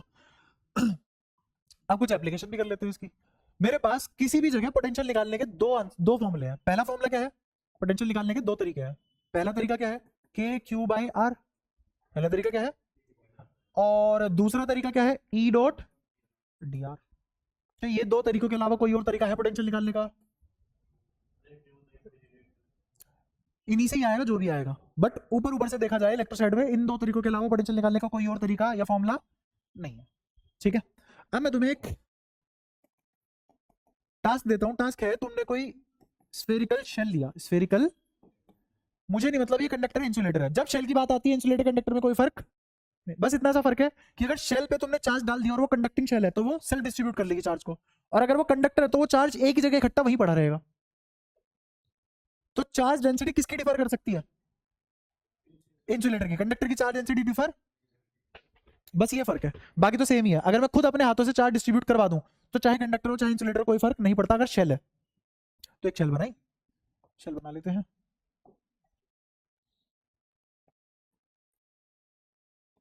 ये शेल बना ली।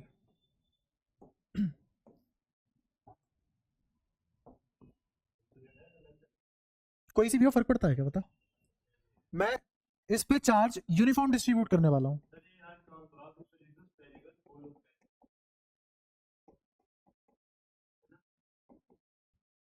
कभी तूने सॉलिड शेल नाम की चीज सुनी है? शेल का अपने आप में क्या मतलब होता है? शेल का मतलब कोई स्फीयर है जो खोखला है ना। क्लियर है? जैसे गीला पानी नहीं होता, है ना। पानी की प्रॉपर्टी है, पानी की प्रॉपर्टी है दूसरों को गीला करना। दूसरों को गीला करना, खुद गीला नहीं है वो, है ना। ऐसे ही तू बोले भाई गर्म आग जला दे, क्या मतलब हुआ इस बात का? वो तो होती है भाई, वो तो होती है, ज्यादा चला गया तू। शेल मतलब वही बना, ठीक है। अब इस पे मुझे पोटेंशियल निकालनी है सेंटर पे, अंदर कहीं भी, सरफेस पे, बाहर कहीं भी। सेंटर ए बी सी, चल अंदर कोई नहीं। 4 पॉइंट पे मुझे पोटेंशियल निकालनी है, ठीक है। मेरे को ये बताओ, चाहे इंसुलेटर है चाहे कंडक्टर है, अगर चार्ज यूनिफॉर्मली डिस्ट्रीब्यूटेड है तो अंदर ईच एंड एवरी पॉइंट पे इलेक्ट्रिक फील्ड क्या होगा? इलेक्ट्रिक फील्ड क्या होगा अंदर? हर पॉइंट पे, यहां इलेक्ट्रिक फील्ड, यहां, यहां, यहां, हर जगह इलेक्ट्रिक फील्ड। अगर हर जगह इलेक्ट्रिक फील्ड 0 है तो इसका मतलब पोटेंशियल हर जगह सेम है। मैंने कहा था डेल्टा V 0 होता है।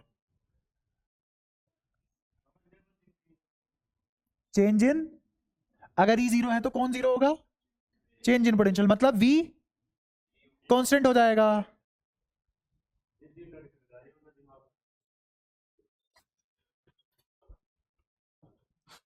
तो बताओ, हर जगह पोटेंशियल मतलब inside sphere, point A point C, या यहां किसी पॉइंट पे, यहां किसी, कहीं भी कोई भी पॉइंट ले लो, पोटेंशियल बट कितनी होगी वो कैसे निकालेंगे आप? तो दुनिया का सबसे आसान पॉइंट ढूंढते हैं, दुनिया का सबसे आसान पॉइंट ढूंढते हैं। तुम्हें क्या लग रहा है, अगर बाहर हर पॉइंट पे चार्ज dq है, एक शेल है, उस पर कैसा चार्ज डिस्ट्रीब्यूटेड है? यूनिफॉर्मली। टोटल चार्ज कितना है? टोटल चार्ज कितना? q।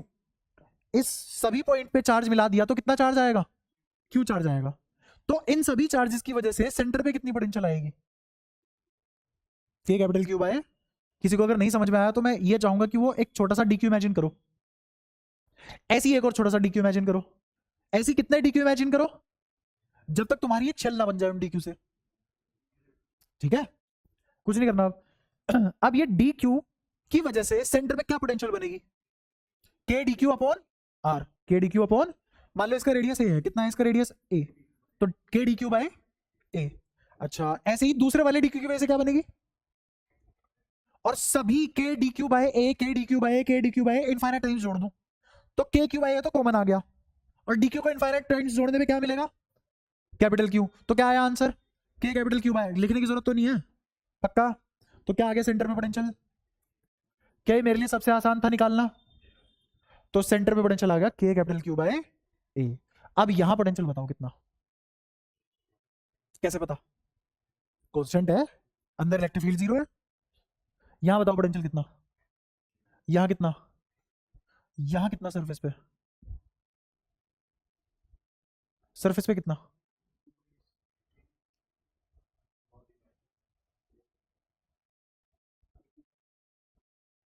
चलो सरफेस पे आते हैं, अभी दोबारा विजिट करेंगे, है ना, क्योंकि उसमें पिछली चीजों की बात की जरूरत पड़ेगी, वो तुम करते नहीं हो। अब आते हैं सी पॉइंट पे। किस पे? सी पॉइंट पे पोटेंशियल बताओ, क्या चार्ज अप्रोक्सीमेशन लग जाएगा? इस पूरे स्फीयर को क्या मान लोगे? Point charge. कहां रखा है वो पॉइंट चार्ज? इसी स्फीयर के सेंटर पे। ठीक है, this shell can be assumed as point charge placed at its centre. बुझ गए? तो यहां से लेके यहां तक की दूरी कितनी? छोटू आर। बुझ गए? अब ये छोटू आर के लिए इस पे क्या पोटेंशियल लिखी जाएगी? सारा का सारा चार्ज कहां रखा हुआ है? कितना है वो? Q capital. दूरी कितनी है? आर। तो फॉर्मूला क्या? के कैपिटल क्यू बाय छोटू आर। तो मैंने क्या कर लिया, आर बराबर है 0, आर छोटा है ए, इन दोनों के लिए पोटेंशियल का फॉर्मूला आ गया के कैपिटल क्यू बाय ए। सही बात है, सबको समझ आया? फिर मैंने बात की आर बड़ा है ए से, आर बड़ा है तो फॉर्मूला आया के क्यू बाय आर, के क्यू बाय आर। ये भी क्लियर है? अब बात करते हैं सरफेस की। किसकी बात करेंगे अब? सरफेस की बात करते हैं। सरफेस पे क्या होगा? आर बराबर ए। आर बराबर ए पे अगर मैं तुमसे इलेक्ट्रिक फील्ड पूछूं तो बताओ कितनी होगी? पढ़ रखा हमने, not defined. Electric field is not defined. तो जहां इलेक्ट्रिक फील्ड नॉट डिफाइंड है, मतलब पहले वाली लाइन आ गई, पोटेंशियल भी नॉट डिफाइंड है, पोटेंशियल भी नॉट डिफाइंड है। बट हम क्या मान के चलेंगे उसकी वैल्यू? हम क्या मान के चलेंगे उसकी वैल्यू? कि हम इस स्फीयर के जस्ट एज पे हैं और मुझे पॉइंट चार्ज जैसा दिखाई देगा, तो फॉर्मूला क्या बन जाएगा? के क्यू बाय। क्लियर? तो क्या आ जाएगा यहाँ पे? वैसे तो नॉट डिफाइंड, वैसे तो, क्योंकि इतनी गहराई की बातें पूछता नहीं है कोई भी। अगर तुम के क्यू बाय ए भी आंसर कर दोगे इसका तो भी वो सही माना जाएगा। बट ये क्या है? अप्रोक्सीमेशन। और ये क्या है? एग्जैक्ट। ठीक है, जैसे तुम पढ़ते हो तुमसे कोई एग्जैक्ट की उम्मीद नहीं करता, तुम अप्रोक्सीमेट ही बता दो, वही बहुत बड़ी बात है। क्या तीनों बातें समझ आती है तुम्हें? क्या हुआ, क्या हुआ? अच्छा, लाल साड़ी वाली, लाल चीजें से बच के रहो भाई साहब। आगे की बात करते हैं अब। इसका ग्राफ, बस शांत, चुप, सामने देख। इसका ग्राफ बनाते हो।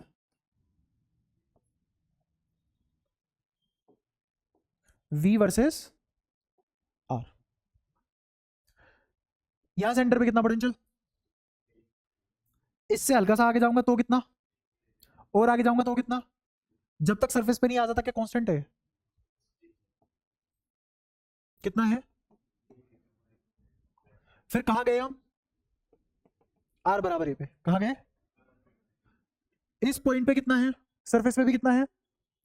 सरफेस पे भी कितना है? और उसके बाद ऐसा क्यों बना? क्योंकि यार जितना बढ़ता चला जाएगा, समझ आया?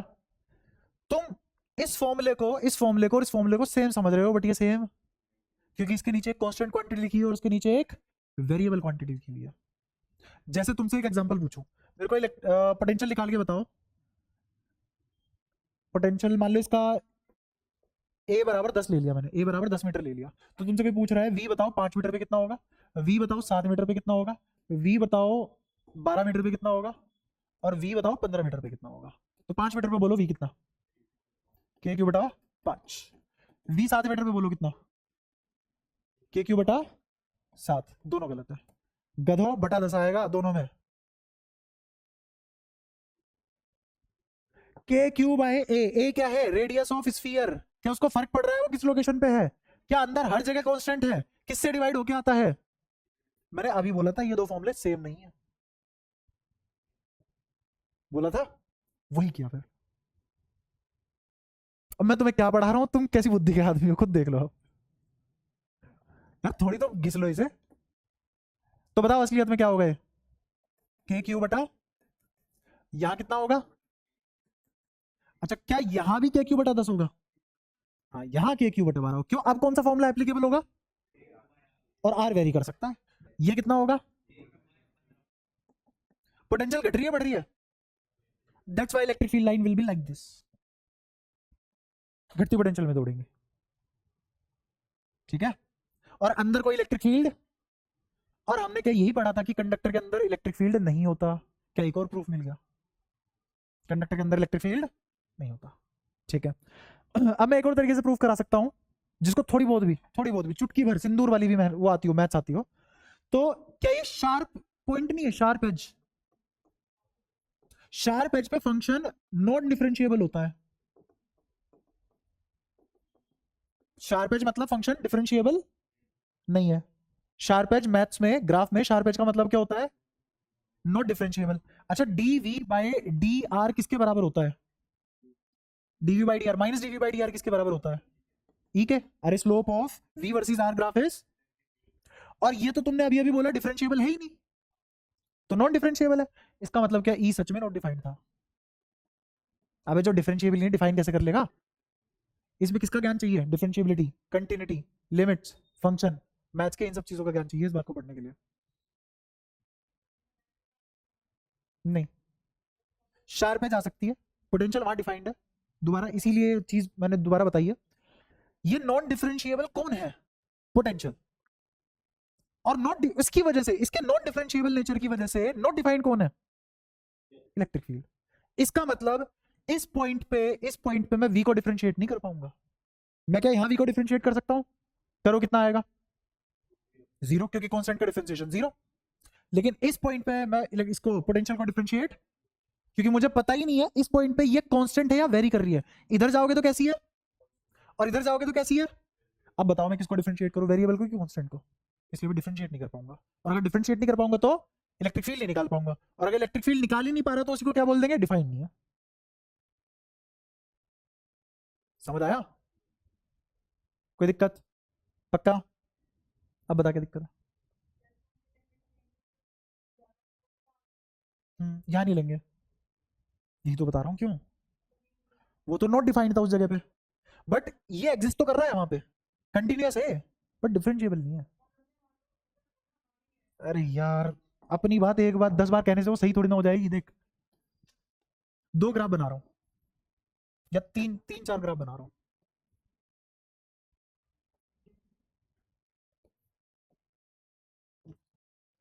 ये ग्राफ कंटिन्यूअस है, डिफरेंशिएबल भी है हर जगह। ये ग्राफ हर जगह कंटिन्यूअस है? कहाँ टूटा? टूटा नहीं। बट के हर जगह डिफरेंशिएबल है? कहाँ डिफरेंशिएबल नहीं है? जहां कोना आया। तो इस ग्राफ में क्या ये कोऑर्डिनेट एग्जिस्ट करेगा?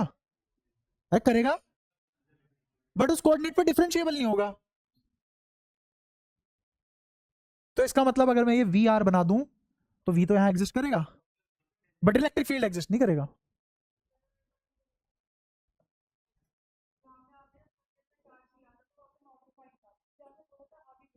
हम्म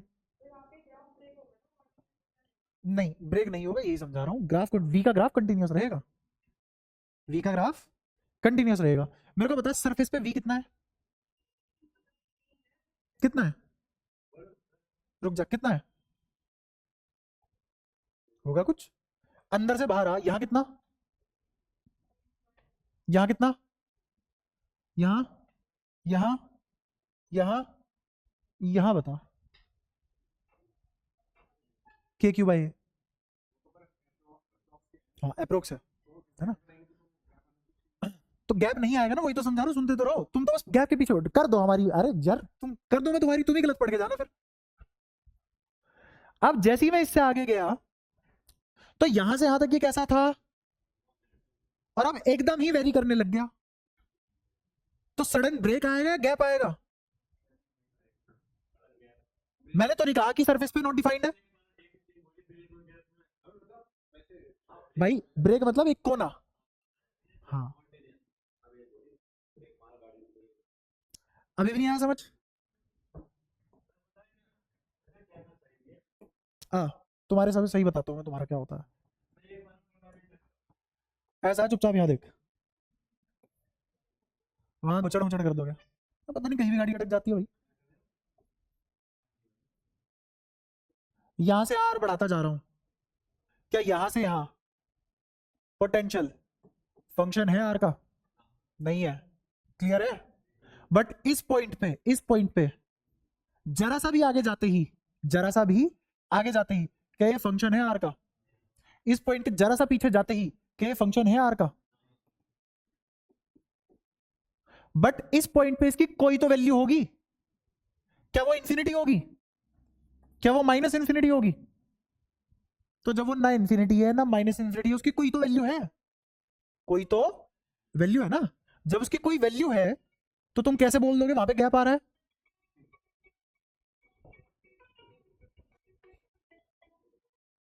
बोलो भाई, ये कोऑर्डिनेट डिफाइंड है ना, ये कोऑर्डिनेट एग्जिस्ट कर रहा है, बट इस कोऑर्डिनेट पे इसकी गलती ये हो गई कि शार्प एज बन गई at this coordinate, at this coordinate sharp edge form, क्योंकि फंक्शन का एकदम ट्रांजिशन हो गया, फंक्शन का, क्या यहां पे इस पॉइंट पे फंक्शन नॉट डिफाइंड है, क्या फंक्शन नॉट डिफाइंड है, नहीं डिफाइंड तो है वो, डिफाइंड तो है वो, इस पॉइंट पे फंक्शन डिफाइंड है, बट क्योंकि फंक्शन ट्रांजिशन आया तो सडन ब्रेक आ गया ग्राफ में, एक कोना बन गया, और उस कोने पे फंक्शन डिफरेंशिएबल नहीं होता, शार्प एज पे फंक्शन डिफरेंशिएबल नहीं होता। ये मेरी गलती नहीं है, मैं नहीं समझा पा रहा, ये गलती तुम्हारी है, तुमने मैथ्स नहीं पढ़ रखी इतनी, ये फिजिक्स नहीं चल रही, ये मैथ्स चल रही है अब, पिछले आधे घंटे तुम जानो भगवान जानो कब से, हाँ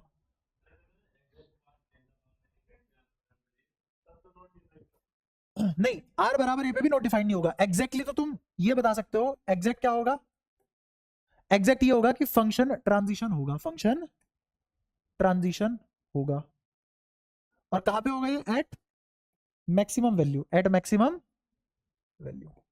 तो इसका मतलब के क्यू बाय ए पे जब तुम सरफेस पे पहुंचोगे तो उसके बाद एकदम से वैल्यू बदल जाएगी इसकी, लेकिन कंटिन्यूस होगा, वैल्यू इस तरीके से बदलेगी कि वो जस्ट इमीडिएट पॉइंट उसी के नेचर में आएगा, ऐसा नहीं है कि एक माइनस इन्फिनिटी जा रहा है, एक माइनस इन्फिनिटी पे जा रहा है और एक प्लस इन्फिनिटी पे जा रहा है, ऐसा नहीं होगा।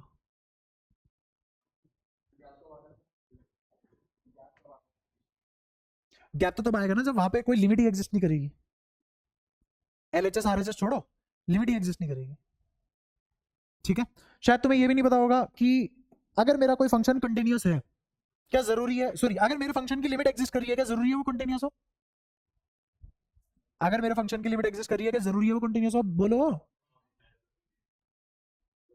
जरूरी है वो कंटिन्यूस हो, कोई जरूरी नहीं है।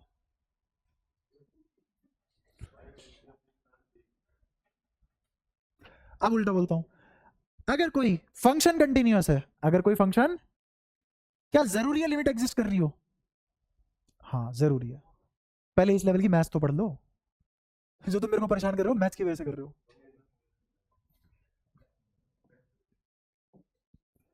अगेन इस जगह पे क्या पोटेंशियल की वैल्यू एग्जिस्ट करेगी, पोटेंशियल डिफाइंड है, हाँ, बट क्या उसमें शार्प एज आ रहा है, शार्प एज पे फंक्शन डिफरेंशिएबल, तो इसका मतलब D V by D R exist, but V तो करेगा, कौन एग्जिस्ट नहीं करेगा?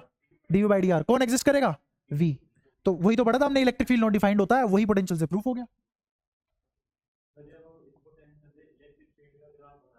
हाँ हाँ, उसमें गैप आएगा। हाँ, तो इसलिए वहां पे गैप आएगा, और आया भी था और बनाया भी था। ठीक है, नबीन अभी नहीं आया होगा समझ में? नहीं आया, मेरे को पता है, अभी रट के जाओगे तुम ये वाली चीज, अभी रट लो, मैं और क्या कर सकता हूँ इससे ज्यादा। अभी वेट कर, जब मैच में ये सब चीजें हो जाएगी तब ये अपने आप समझ में आ जाएगा। ठीक है, अभी थोड़ी देर के लिए वी हर जगह एग्जिस्ट करेगा, वी का ग्राफ कंटिन्यूअस होता है बट नॉन डिफरेंशिएबल होता है। कहाँ पे? और वो वैल्यू का नाम क्या है? आर बराबर ए। एट आर बराबर A on surface potential is non differentiable, potential is non differentiable, hence at that point electric field is not defined but potential is defined. ठीक है, कोई दिक्कत? अब बढ़े आगे।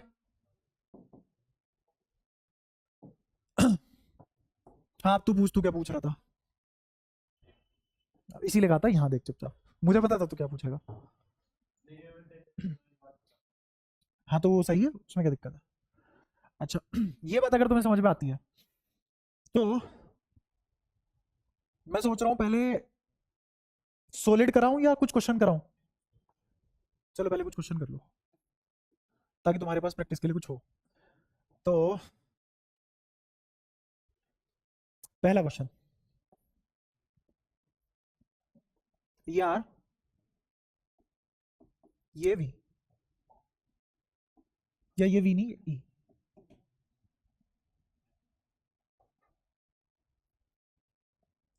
ये सब पैरेलल लाइन है। कैसी लाइन है?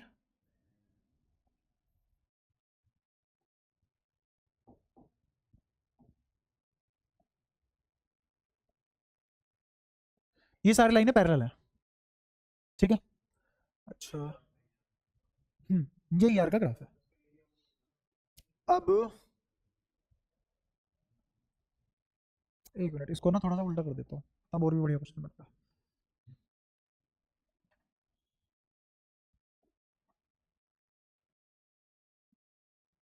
ऐसे करो, ये सब लाइनें कैसी हैं? पैरेलल है।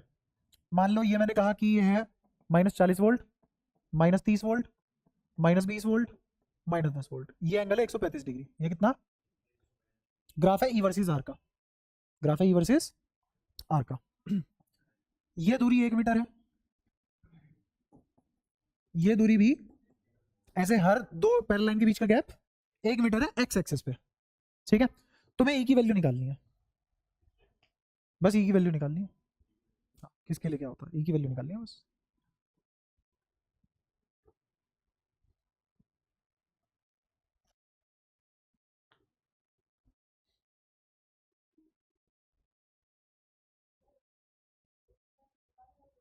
बता। परपेंडिकुलर जा रही होगी। हाँ।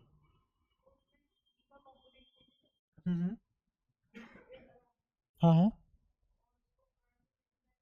हम्म। हम्म। हाँ, बस हो गया, यही था सवाल में, और कुछ नहीं है। अरे तो किसी से भी निकाल ले, यहाँ से निकाल ले, यहाँ से निकाल ले, यहाँ से निकाल ले, तो सेम ही आएगा। अगर ये 21 पेज है तो इलेक्ट्रिक फील्ड यूनिफॉर्म रहा होगा। भाई साहब सिलेबस से बाहर का क्वेश्चन नहीं है, जो मैंने पढ़ा है उसी में से दिया है। तो क्यों नहीं आएगा? देख, इलेक्ट्रिक फील्ड आएगा क्या? इलेक्ट्रिक फील्ड ऐसे जाएगा, इक्विपोटेंशियल सरफेस है ना ये। कैसा सरफेस? इक्विपोटेंशियल। ये भी कैसा? इक्विपोटेंशियल, क्योंकि इस पे हर पॉइंट पे क्या होगी पोटेंशियल? -30। इस पे भी हर पॉइंट पे क्या होगी पोटेंशियल? -20। इस पे भी हर पॉइंट पे क्या होगी पोटेंशियल? -10। तो मेरी पोटेंशियल कहाँ घट रही है, कहाँ बढ़ रही है? क्या इलेक्ट्रिक फील्ड ऐसे बनेगा या ऐसे बनेगा? एरो की डायरेक्शन पहली की दूसरी? दूसरी। क्यों? सोच लो, सोच लो, आराम से सोच लो। हाँ, घटती डायरेक्शन में जाती है इलेक्ट्रिक फील्ड, -40। तो इसमें सबसे बड़ा कौन है और सबसे छोटा कौन है? और कहां से कहां जाती है मेरी इलेक्ट्रिक फील्ड लाइन? बड़े से छोटे पे। तो कौन से वाला एरो सही होगा? समझ आया सबको? तो असलियत में इलेक्ट्रिक फील्ड आई से जाएगी। दिख गया सबको? और एंगल अभी भी कितना बनेगा, क्योंकि इक्विपोटेंशियल सरफेस से कितना एंगल बनाती है इलेक्ट्रिक फील्ड लाइन? ये एक ही इलेक्ट्रिक फील्ड लाइन होगी या ऐसे बहुत सारी इनफाइनाइट लाइन होगी? इनफाइनाइट लाइन होगी। ठीक है, आ जाओ। ये एंगल 135 है, तो ये एंगल बता दो तनिक। क्या एक इलेक्ट्रिक फील्ड लाइन यहां से भी तो आ रही होगी ऐसे, जो इसके पैरेलल होगी? ये वाला एंगल बता सकते हो कोई? मैं बताता हूं कैसे। ये कितना समझ आ रहा है सबको? और ये कितना? आओ देखो, ये भी तो 90 है। समझ नहीं आया? ये 90 है, ये भी 90 है, और ये 135, तो ये 45 नहीं हुआ? किस किस को मेरी बात समझ आ गई? तो मैं इसको क्लियर कर देता हूँ, सारी फफूंद हटा के एक सुंदर सा एंगल बना देता हूँ। ये कितना? 45 डिग्री। बताओ कोई दिक्कत? ये एंगल और ये एंगल कैसे है वर्टिकली, तो ये एंगल भी कितना होगा? कोई दिक्कत? ठीक है। अगर ये एंगल 45 डिग्री है तो ये दूरी कितनी है? 1 मीटर। कितनी दूरी? 1 मीटर। तो इस ट्रायंगल को अलग से बना लेते हैं। ये डायरेक्शन किसकी है? इलेक्ट्रिक फील्ड की है। ये क्या है? इक्विपोटेंशियल सरफेस, जो कितना है? -10। कोई परेशानी यहां तक? ठीक है। और ये एंगल कितना? ये 1 मीटर। फॉर्मूला है E.dr बराबर -dv। बताओ कोई दिक्कत? लेकिन ये dr तो dr कोस थीटा होता है, तो इसका मतलब मुझे इस 1 से मतलब नहीं है, मुझे किससे मतलब है?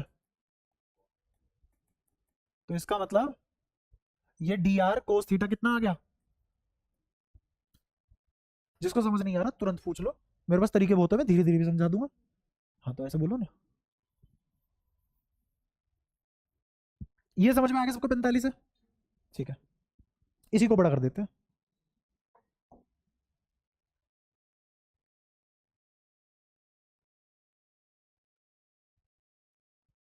आओ देखो,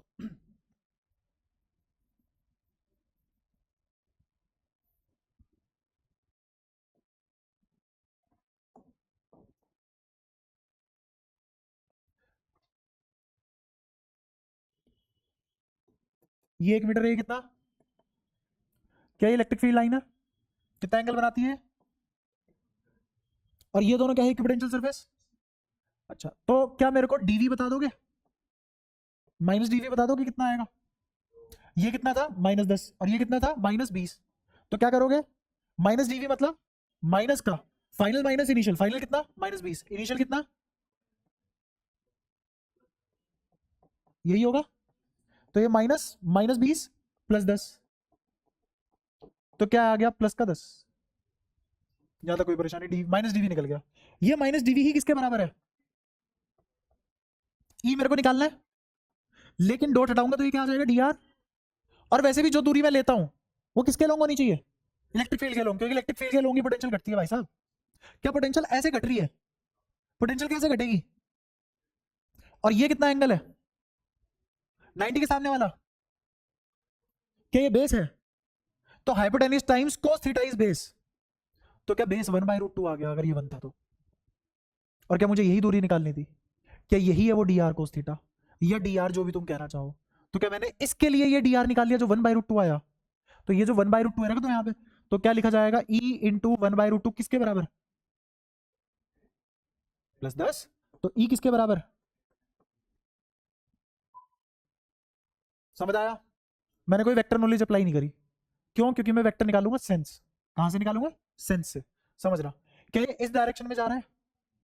क्या ये 45 डिग्री पीछे है? और क्या ये डायरेक्शन नेगेटिव है? डायरेक्शन नेगेटिव है। समझ पा रहे हो? तो कहां जा रहा है? हाँ, -i कैप और -j कैप। इसका एक और तरीका बताओ, अगर मुझे वेक्टर से करना होता। ये तो मैंने निकाल लिया किससे? फॉर्मूले से। और क्या मैंने सही एरो लगाए हुए हैं इलेक्ट्रिक फील्ड की डायरेक्शन के, इसलिए मुझे वेक्टर की जरूरत नहीं पड़ी, क्योंकि मुझे एक्जैक्टली पता है इलेक्ट्रिक फील्ड लाइन ऐसे जा रही होगी इनके परपेंडिकुलर नीचे की तरफ। ये सेंस से निकाला ना हमने। अब मैं चाहता हूं कि वेक्टर से भी सीख लो कैसे निकालते हैं। अब मैं एक और तरीका बताता हूं तुम्हें। ये फॉर्मूला होता है मेरा, अब इसको छोटा कर दूं, चलेगा? अब आगे समझ में? कोई ऐसा बच्चा इसको ना समझ आया हो? ऋषभ?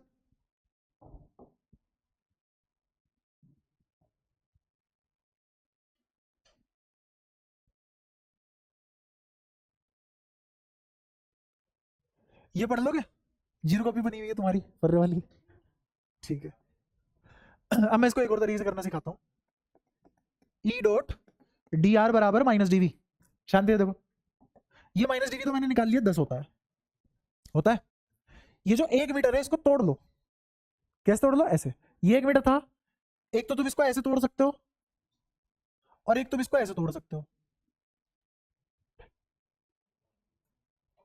समझ आया? अगर ये एक था, अगर ये, इसको वाई एक्सिस बोल दो, इसको एक्स एक्सिस बोल दो, कोई दिक्कत? ठीक है। तो इस 1 मीटर को ऐसे भी तो लिखा जा सकता है -1/√2 आई कैप, और फिर क्या लिखा जा सकता है? ये ऐसे है, दिख रहा है, +1/√2, ऐसे लिख दो। और ये किसकी वैल्यू निकाल ली मैंने? डी आर कैप की। अब डॉट प्रोडक्ट कर दो, और मेरा इलेक्ट्रिक फील्ड किस डायरेक्शन में है? सिर्फ और सिर्फ एक्स में, क्योंकि मैंने एक्स एक्सिस और वाई एक्सिस ऐसे माने हुए हैं। ये क्या है? X axis. ये क्या है? मेरा इलेक्ट्रिक फील्ड किस में है? तो देखो, ई एक्स जो कि आई कैप में है, या फिर ऐसे लिख लो ई आई कैप इनटू, बताओ क्या लिखा हुआ है? -1/√2 आई कैप। अब इनकी डॉट प्रोडक्ट करोगे तो ये तो 0 हो जाएगा और ये जिंदा बच जाएगा, आई कैप छूट जाएगा। तो क्या आ गया? e/√2 माइनस का, इसको उधर भेजोगे तो e कैसा आ गया? -10/√2। और कहाँ है ये सारा का सारा? आई कैप में। क्या सेम है आंसर? कैसे भी कर लो, हाँ, वेक्टर से कर लो, चाहे पहले फॉर्मूले से कर लो, फिर सेंस से तुम ये पता कर लो कि इसकी डायरेक्शन मैनुअली है कहाँ। समझ आया? हाँ, इसको तोड़ दिया, 1 मीटर को तोड़ दिया, ठीक है। किस किस के लोग? इसके लोग और इसके लोग। इसको वाई एक्सिस बोल दिया और इसको एक्स एक्सिस बोल दिया, ठीक है। और 1/√2 था, तो इस 1 मीटर को यहाँ पे क्या लिखेंगे? 1/√2 जे कैप, और उसको क्या लिखेंगे? 1/√2 के कैप। के कैप नहीं, आई कैप, वो भी माइनस में, क्योंकि प्लस एक्स एक्सिस तो यहाँ है, तो यहाँ क्या आएगा? माइनस एक्स एक्सिस, और माइनस वाई यहाँ पे आएगा। कोऑर्डिनेट सिस्टम अपनी मर्जी से डिफाइन कर सकते हैं, इस तरीके से कर लो। क्या आंसर सेम आया दोनों से? इससे कोई फर्क नहीं पड़ता। इस सवाल में कितने स्टेप लगते हैं करने को अगर अकल से लगाओ? ये तो मैंने तुम्हें समझा के लगाए हैं 2-3 स्टेप, वरना एक ही स्टेप का है, बट अकल चाहिए भरपूर। इस सवाल को करने के लिए क्या चाहिए? अकल। फॉर्मूला तो एक ही लाइन का है। प्रैक्टिकल बात यही है कि अगर अकल बढ़ जाती है तो हर सवाल एक लाइन का है, ठीक है। तो हम यहाँ पे अकल बढ़ाना सीख रहे हैं, सिलेबस तो हर कोई सिखा रहा है।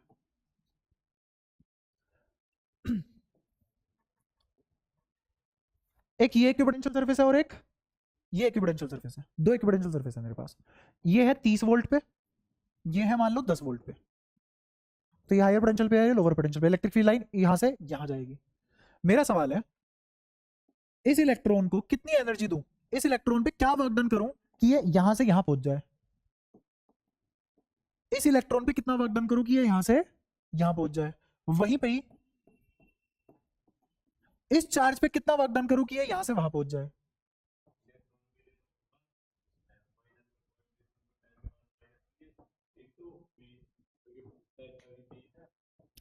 अब समझो, इतना मुश्किल बनाने की जरूरत नहीं है, अब बातों को समझो।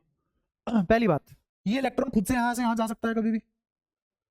ये इलेक्ट्रॉन खुद से यहां से यहां जाएगा? क्यों नहीं जाएगा? इलेक्ट्रिक फील्ड तो यहां जनरेट हो गया ना, तो इलेक्ट्रॉन तो इलेक्ट्रिक फील्ड के अगेंस्ट भागेगा, उसको तो अपनी पोटेंशियल बढ़ानी है, घटानी थोड़ी ना है। तो क्या इलेक्ट्रॉन इधर भागेगा नेचुरली? अगर रिलीज कर दिया जाए, अगर, तो इसका मतलब यहां से यहां मुझे लेके जाना पड़ेगा, तो इस पे मुझे काम करना पड़ेगा। समझ पा रहे हो? पक्की बात है? ठीक है। मैं और कॉम्प्लेक्स कर सकता हूं इस सवाल को, मत करो। लेकिन सवाल सेम है, आंसर भी उतना ही है, सॉल्यूशन उतना ही टाइम लगेगा। बस मैं ये बता रहा हूं कि सवाल किस किस भाषा में पूछ सकता है। इस इलेक्ट्रॉन को क्या वेलोसिटी दूं कि ये यहां पहुंच जाए? इस इलेक्ट्रॉन को क्या वेलोसिटी दूं कि ये, कुछ नहीं गिवन, और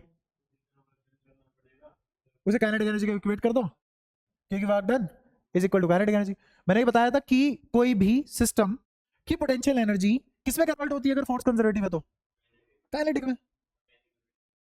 तो कितनी पोटेंशियल लूज करवानी पड़ेगी, कितनी पोटेंशियल ये देनी पड़ेगी इसको कि ये 30 से 10 पे पहुंच जाए? 20 वोल्ट की। कितने की? 20 वोल्ट की। तो जिस दिन मैं इसे 20 वोल्ट की एनर्जी दूंगा या 20 वोल्ट का झटका दूंगा तो ये यहां से यहां कूद जाएगा। अब इमेजिन करो ये बात कहां तक कर सकता हूं मैं, इसको कहां कहां लिंक कर सकता हूं। इलेक्ट्रॉन को अगर तुम्हें किसी एक शेल से दूसरे शेल में जंप करवाना है तो तुम उसे क्या दोगे? Electron volt. तो हायर स्टेट में जंप कर जाएगा। तो कितनी एनर्जी देनी पड़ेगी वो उसकी वेलोसिटी से निकाला जा सकता है।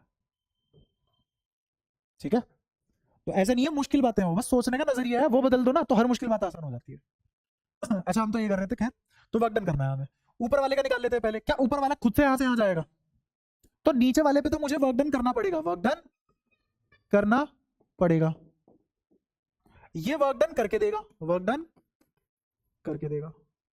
जब भी तुम ये बातें पढ़ोगे तो तुम्हें तुरंत याद आ जाएगी क्या क्या पढ़ा रहा था। हाँ हाँ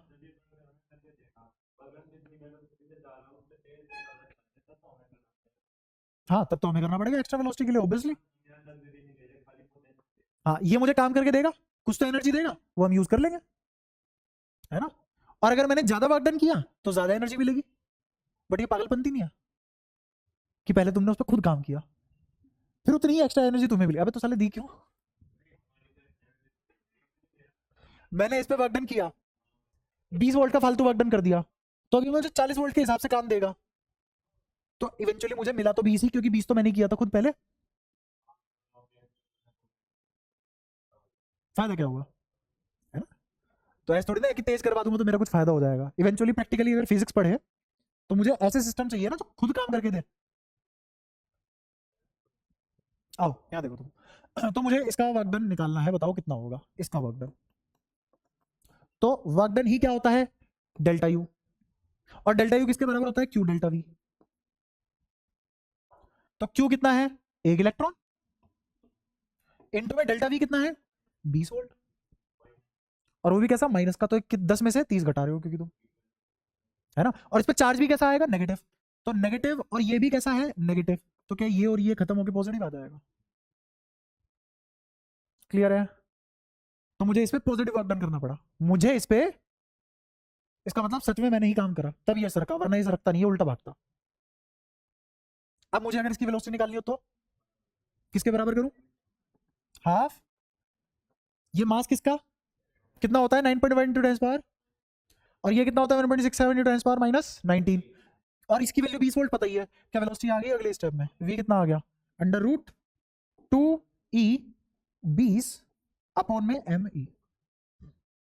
आगे वेलोसिटी भी समझ पाए क्या क्या समझा रहा हूं?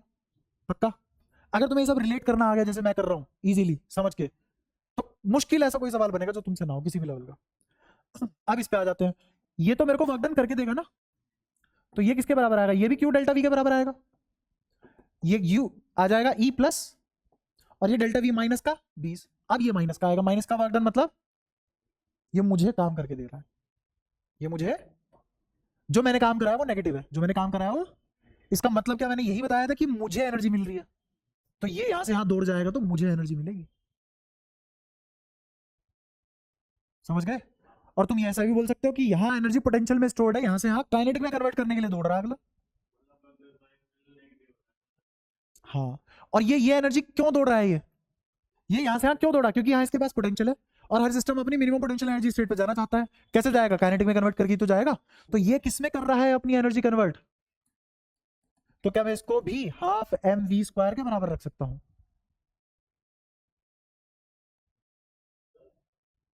बोल, पूछ।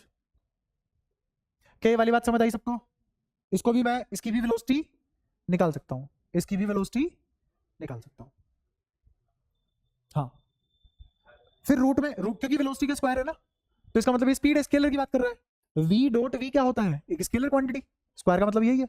तो मैं क्या, कौन सी क्वांटिटी निकाल रहा हूँ? स्केलर। मुझे किससे मतलब है? मैग्नीट्यूड। तो मैं माइनस इग्नोर कर दूंगा, माइनस। तो आगे से एक फॉर्मूला तुम्हारे लिए तैयार कर देता हूँ। क्यू डेल्टा वी का मोड बराबर होता है हाफ एम वी स्क्वायर के बाद खत्म। कभी भी अगर वेलोसिटी निकालनी हो ये लगाओ, मुझे पाओ।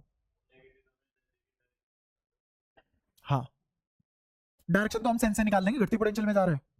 घटती पोटेंशियल इलेक्ट्रिक फील्ड के लोग पॉजिटिव चार्ज आएगा, उसके अपोजिट नेगेटिव चार्ज आएगा। खेल खत्म। क्या आती है सारी बातें समझ? एक एक बात पक्का? ये करके दिखाओ। रिंगा रिंगा रोजेस खेल रखा है तुमने?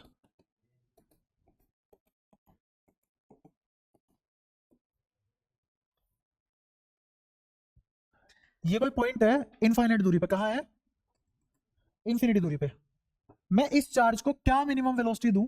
एक चार्ज है यहाँ पे क्यू, इस क्यू को क्या मिनिमम वेलोसिटी दूं कि इस पॉइंट पे जाके इसकी वेलोसिटी जीरो हो जाए?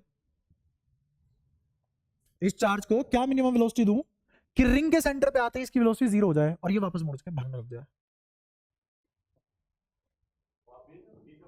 मैं इंग्लिश में बता देता हूं। What minimum velocity should I give to a charge q which is placed at infinity such that at the center of ring the charge attains zero velocity? अब लिखने का आलस है, मैंने तुम्हें कहानी बता दी। पॉजिटिव चार्ज है, वरना यहां कभी ना ये जीरो कर लेता है, फिर तो पॉजिटिव हुआ ना। बस बिल्कुल। यहां पोटेंशियल कितनी है? जीरो। इस पॉइंट पे पोटेंशियल एनर्जी कितनी है अगर इस पे चार्ज कैपिटल क्यू है तो? अब इस रिंग की वजह से यहां सेंटर पे क्या पोटेंशियल होगी? के क्यू बाय, इसका मान लो रेडियस अगर ए है तो कितना हो जाएगा? के क्यू बाय। एक रिंग की वजह से उसके सेंटर में पोटेंशियल कितनी? कैसे? हर चार्ज कितना बनाएगा? के डी क्यू बाय आर। सभी को जोड़ दो, सभी डी क्यू क्या बना ले? Capital Q. तो के कैपिटल क्यू बाय आर आ तो गया। जब ये चार्ज यहां पहुंचेगा सेंटर पे तो इसको कितनी पोटेंशियल फील होगी?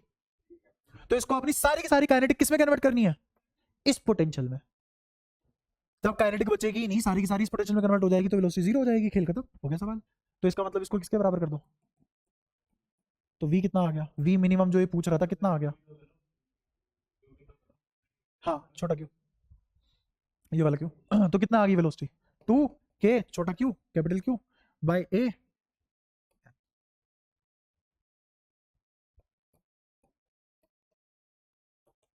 बहुत बढ़िया सवाल है, कंफ्यूज होने वाला। लेकिन हमने इस लेसन में सीखा है, हम तुरंत देख के कि भाई ठीक है v मिनिमम निकालना है अपने को, इन्फिनिटी पे रखा है, इन्फिनिटी पे पोटेंशियल कितनी? जीरो। सारी की सारी किस में कन्वर्ट होगी? सारी काइनेटिक किस में कन्वर्ट होगी? पोटेंशियल। कितनी थी वो पोटेंशियल जिसमें कन्वर्ट हुई? जब तक इसमें कन्वर्ट नहीं होगी काइनेटिक का कोई ना कोई पार्ट बचेगा और वो बचाना नहीं। समझ आ गया? अगर मैंने इससे फालतू वेलोसिटी दे दी तो क्या हाँ v जीरो हो पाएगा? नहीं। क्या सारी बातें क्लियर हैं? जब ये चार्ज मुड़ के वापस आएगा, आप सुनो अगली कहानी, जब ये चार्ज मुड़ के वापस आएगा और फिर से इस वाले पॉइंट को क्रॉस करेगा तो इस वाले पॉइंट पे फिर से वेलोसिटी कितनी होगी? इतनी ही होगी। रीजन क्या है? रीजन बता दो। फोर्स कंजर्वेटिव है, फोर्स कंजर्वेटिव है, तो एनर्जी काइनेटिक और पोटेंशियल में ही इंटरचेंज हो सकती है, हेंस यहां जाते हुए भी वेलोसिटी एग्जैक्टली सेम होगी। क्या सारी बात समझ आई? पक्का?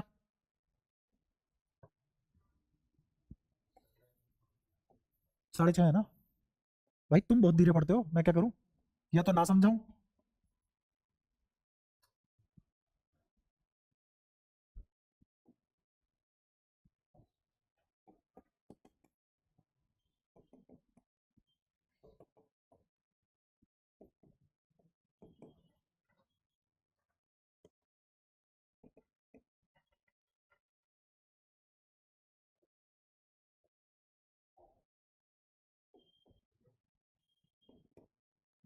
सवाल समझो। सवाल है, सेटअप और दूरी सबको दिख रही है, क्या है?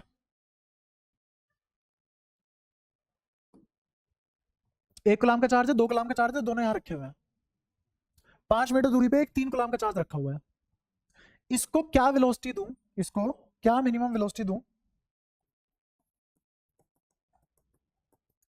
कि ये इस सी पॉइंट पे, इसको ए नाम दिया, इसको बी नाम दिया, इसको सी नाम दिया, सी पॉइंट से वापस आ जाए घूम के। इस 3 कूलम के चार्ज को क्या मिनिमम वेलोसिटी दूं कि इसकी बी 2 कूलम वाले चार्ज से, 2 कूलम वाले चार्ज से क्लोजेस्ट अप्रोच 2 मीटर बने। इस लैंग्वेज में सवाल पूछेगा वो।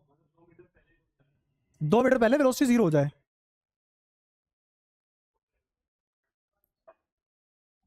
आओ देखो, क्योंकि टाइम कम है, साथ के साथ करते रहो। हम्म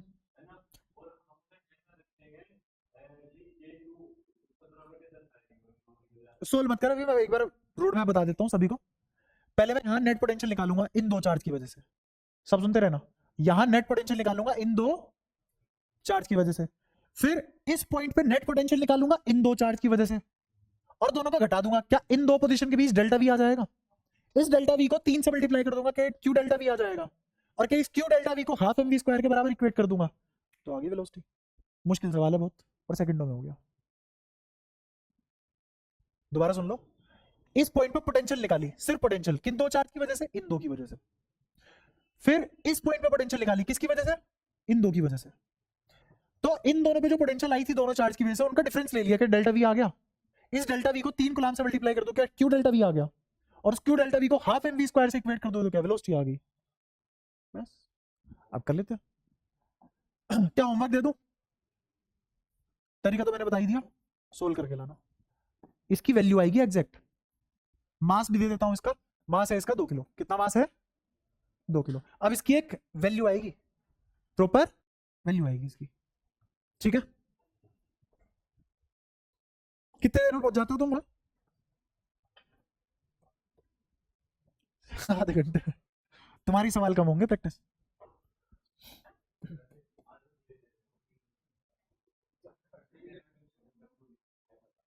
छह 15 ब्रह्मपुरी। ब्रह्मपुरी कहाँ है? अच्छा अच्छा अच्छा अच्छा, वो तो मौजपुर वाली उस पे है ना। यार थोड़ा स्पीड बढ़ाओ पर आज तुमने शुरुआत के 15 मिनट ये दिखाया भाई साहब, तुम गू नहीं पढ़ के आ रहे हो घर से।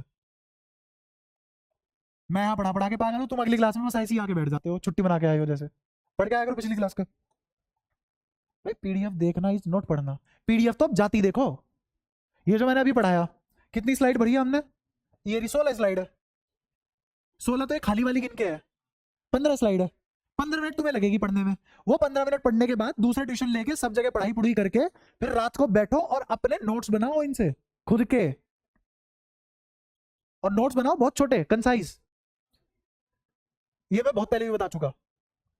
नोट्स ऐसे होने चाहिए कि डायरी ले लो, मत लो बड़े रजिस्टर, एक छोटी सी डायरी लो जिसका साइज इतना सा हो बस। जैसे A4 पेपर को 4 बार फोल्ड कर दिया हो, और इस साइज के पेज भरो, तो हद से हद 10 पेज में या हद से हद 7-8 पेज में तुम्हारे एक चैप्टर के नोट्स कंप्लीट हो जाने चाहिए। मैं अगेन बता रहा हूं, बढ़िया नोट्स वो होते हैं जिसमें वो लिखा हो जो तुम्हें समझ में ना आए, जो तुम्हारा डाउट हो। बढ़िया नोट्स वो नहीं होते जिसमें सब लिखा हुआ हो, पूरी एनसीईआरटी छाप दी। तो एनसीईआरटी पढ़ लो, तो नोट्स बनाओ और दिखाते रहो। जिस चैप्टर के नोट्स बन जाए दिखाओ मेरे को, मैं गलतियां बताऊंगा, फिर बताऊंगा कैसे बनाने थे कैसे नहीं बनाने थे। ऐसे कर करके 6-7 चैप्टर तक, 6-7वें चैप्टर तक जब तक आओगे नोट्स बनाने आ जाएंगे तुम्हें। और एक दिन में 10 बार अपना सिलेबस रिवाइज करके चले जाओगे, ऐसे नोट्स मजबूत बनके तैयार होंगे। वरना पढ़ते रहना पूरी किताबें फिर एक दिन पहले। अभी से ही बता रहा हूँ, शुरुआती है, कुछ नहीं गया अभी भी बहुत ज्यादा मेहनत कर लोगे, बराबर आ जाओगे, चल पड़ोगे साथ में, मजा आ जाएगा। और ऐसे मुंह बाकी रह जाओगे, आके बैठोगे कुछ भी नहीं होगा। अच्छा संडे को तुम्हारी एक्स्ट्रा क्लास रख रहा हूँ, टेस्ट नहीं है इस बार, क्योंकि 13 जून है क्या, कौन सा महीना चल रहा है? मई। 13 मई को पेपर है ना तुम्हारा फिजिक्स का, तो तुम्हारी संडे और मंडे दोनों दिन लंबी क्लास होगी। संडे को मैं 3-3 साढ़े 3 घंटे क्लास लूंगा, टेस्ट नहीं है, ठीक है? टाइमिंग ग्रुप पे भेज दूंगा, तैयार है ना? ये भी बताऊंगा, सारी बातें बताऊंगा। जब तक मैं कुछ नहीं बता रहा यहीं आना है। नमस्ते।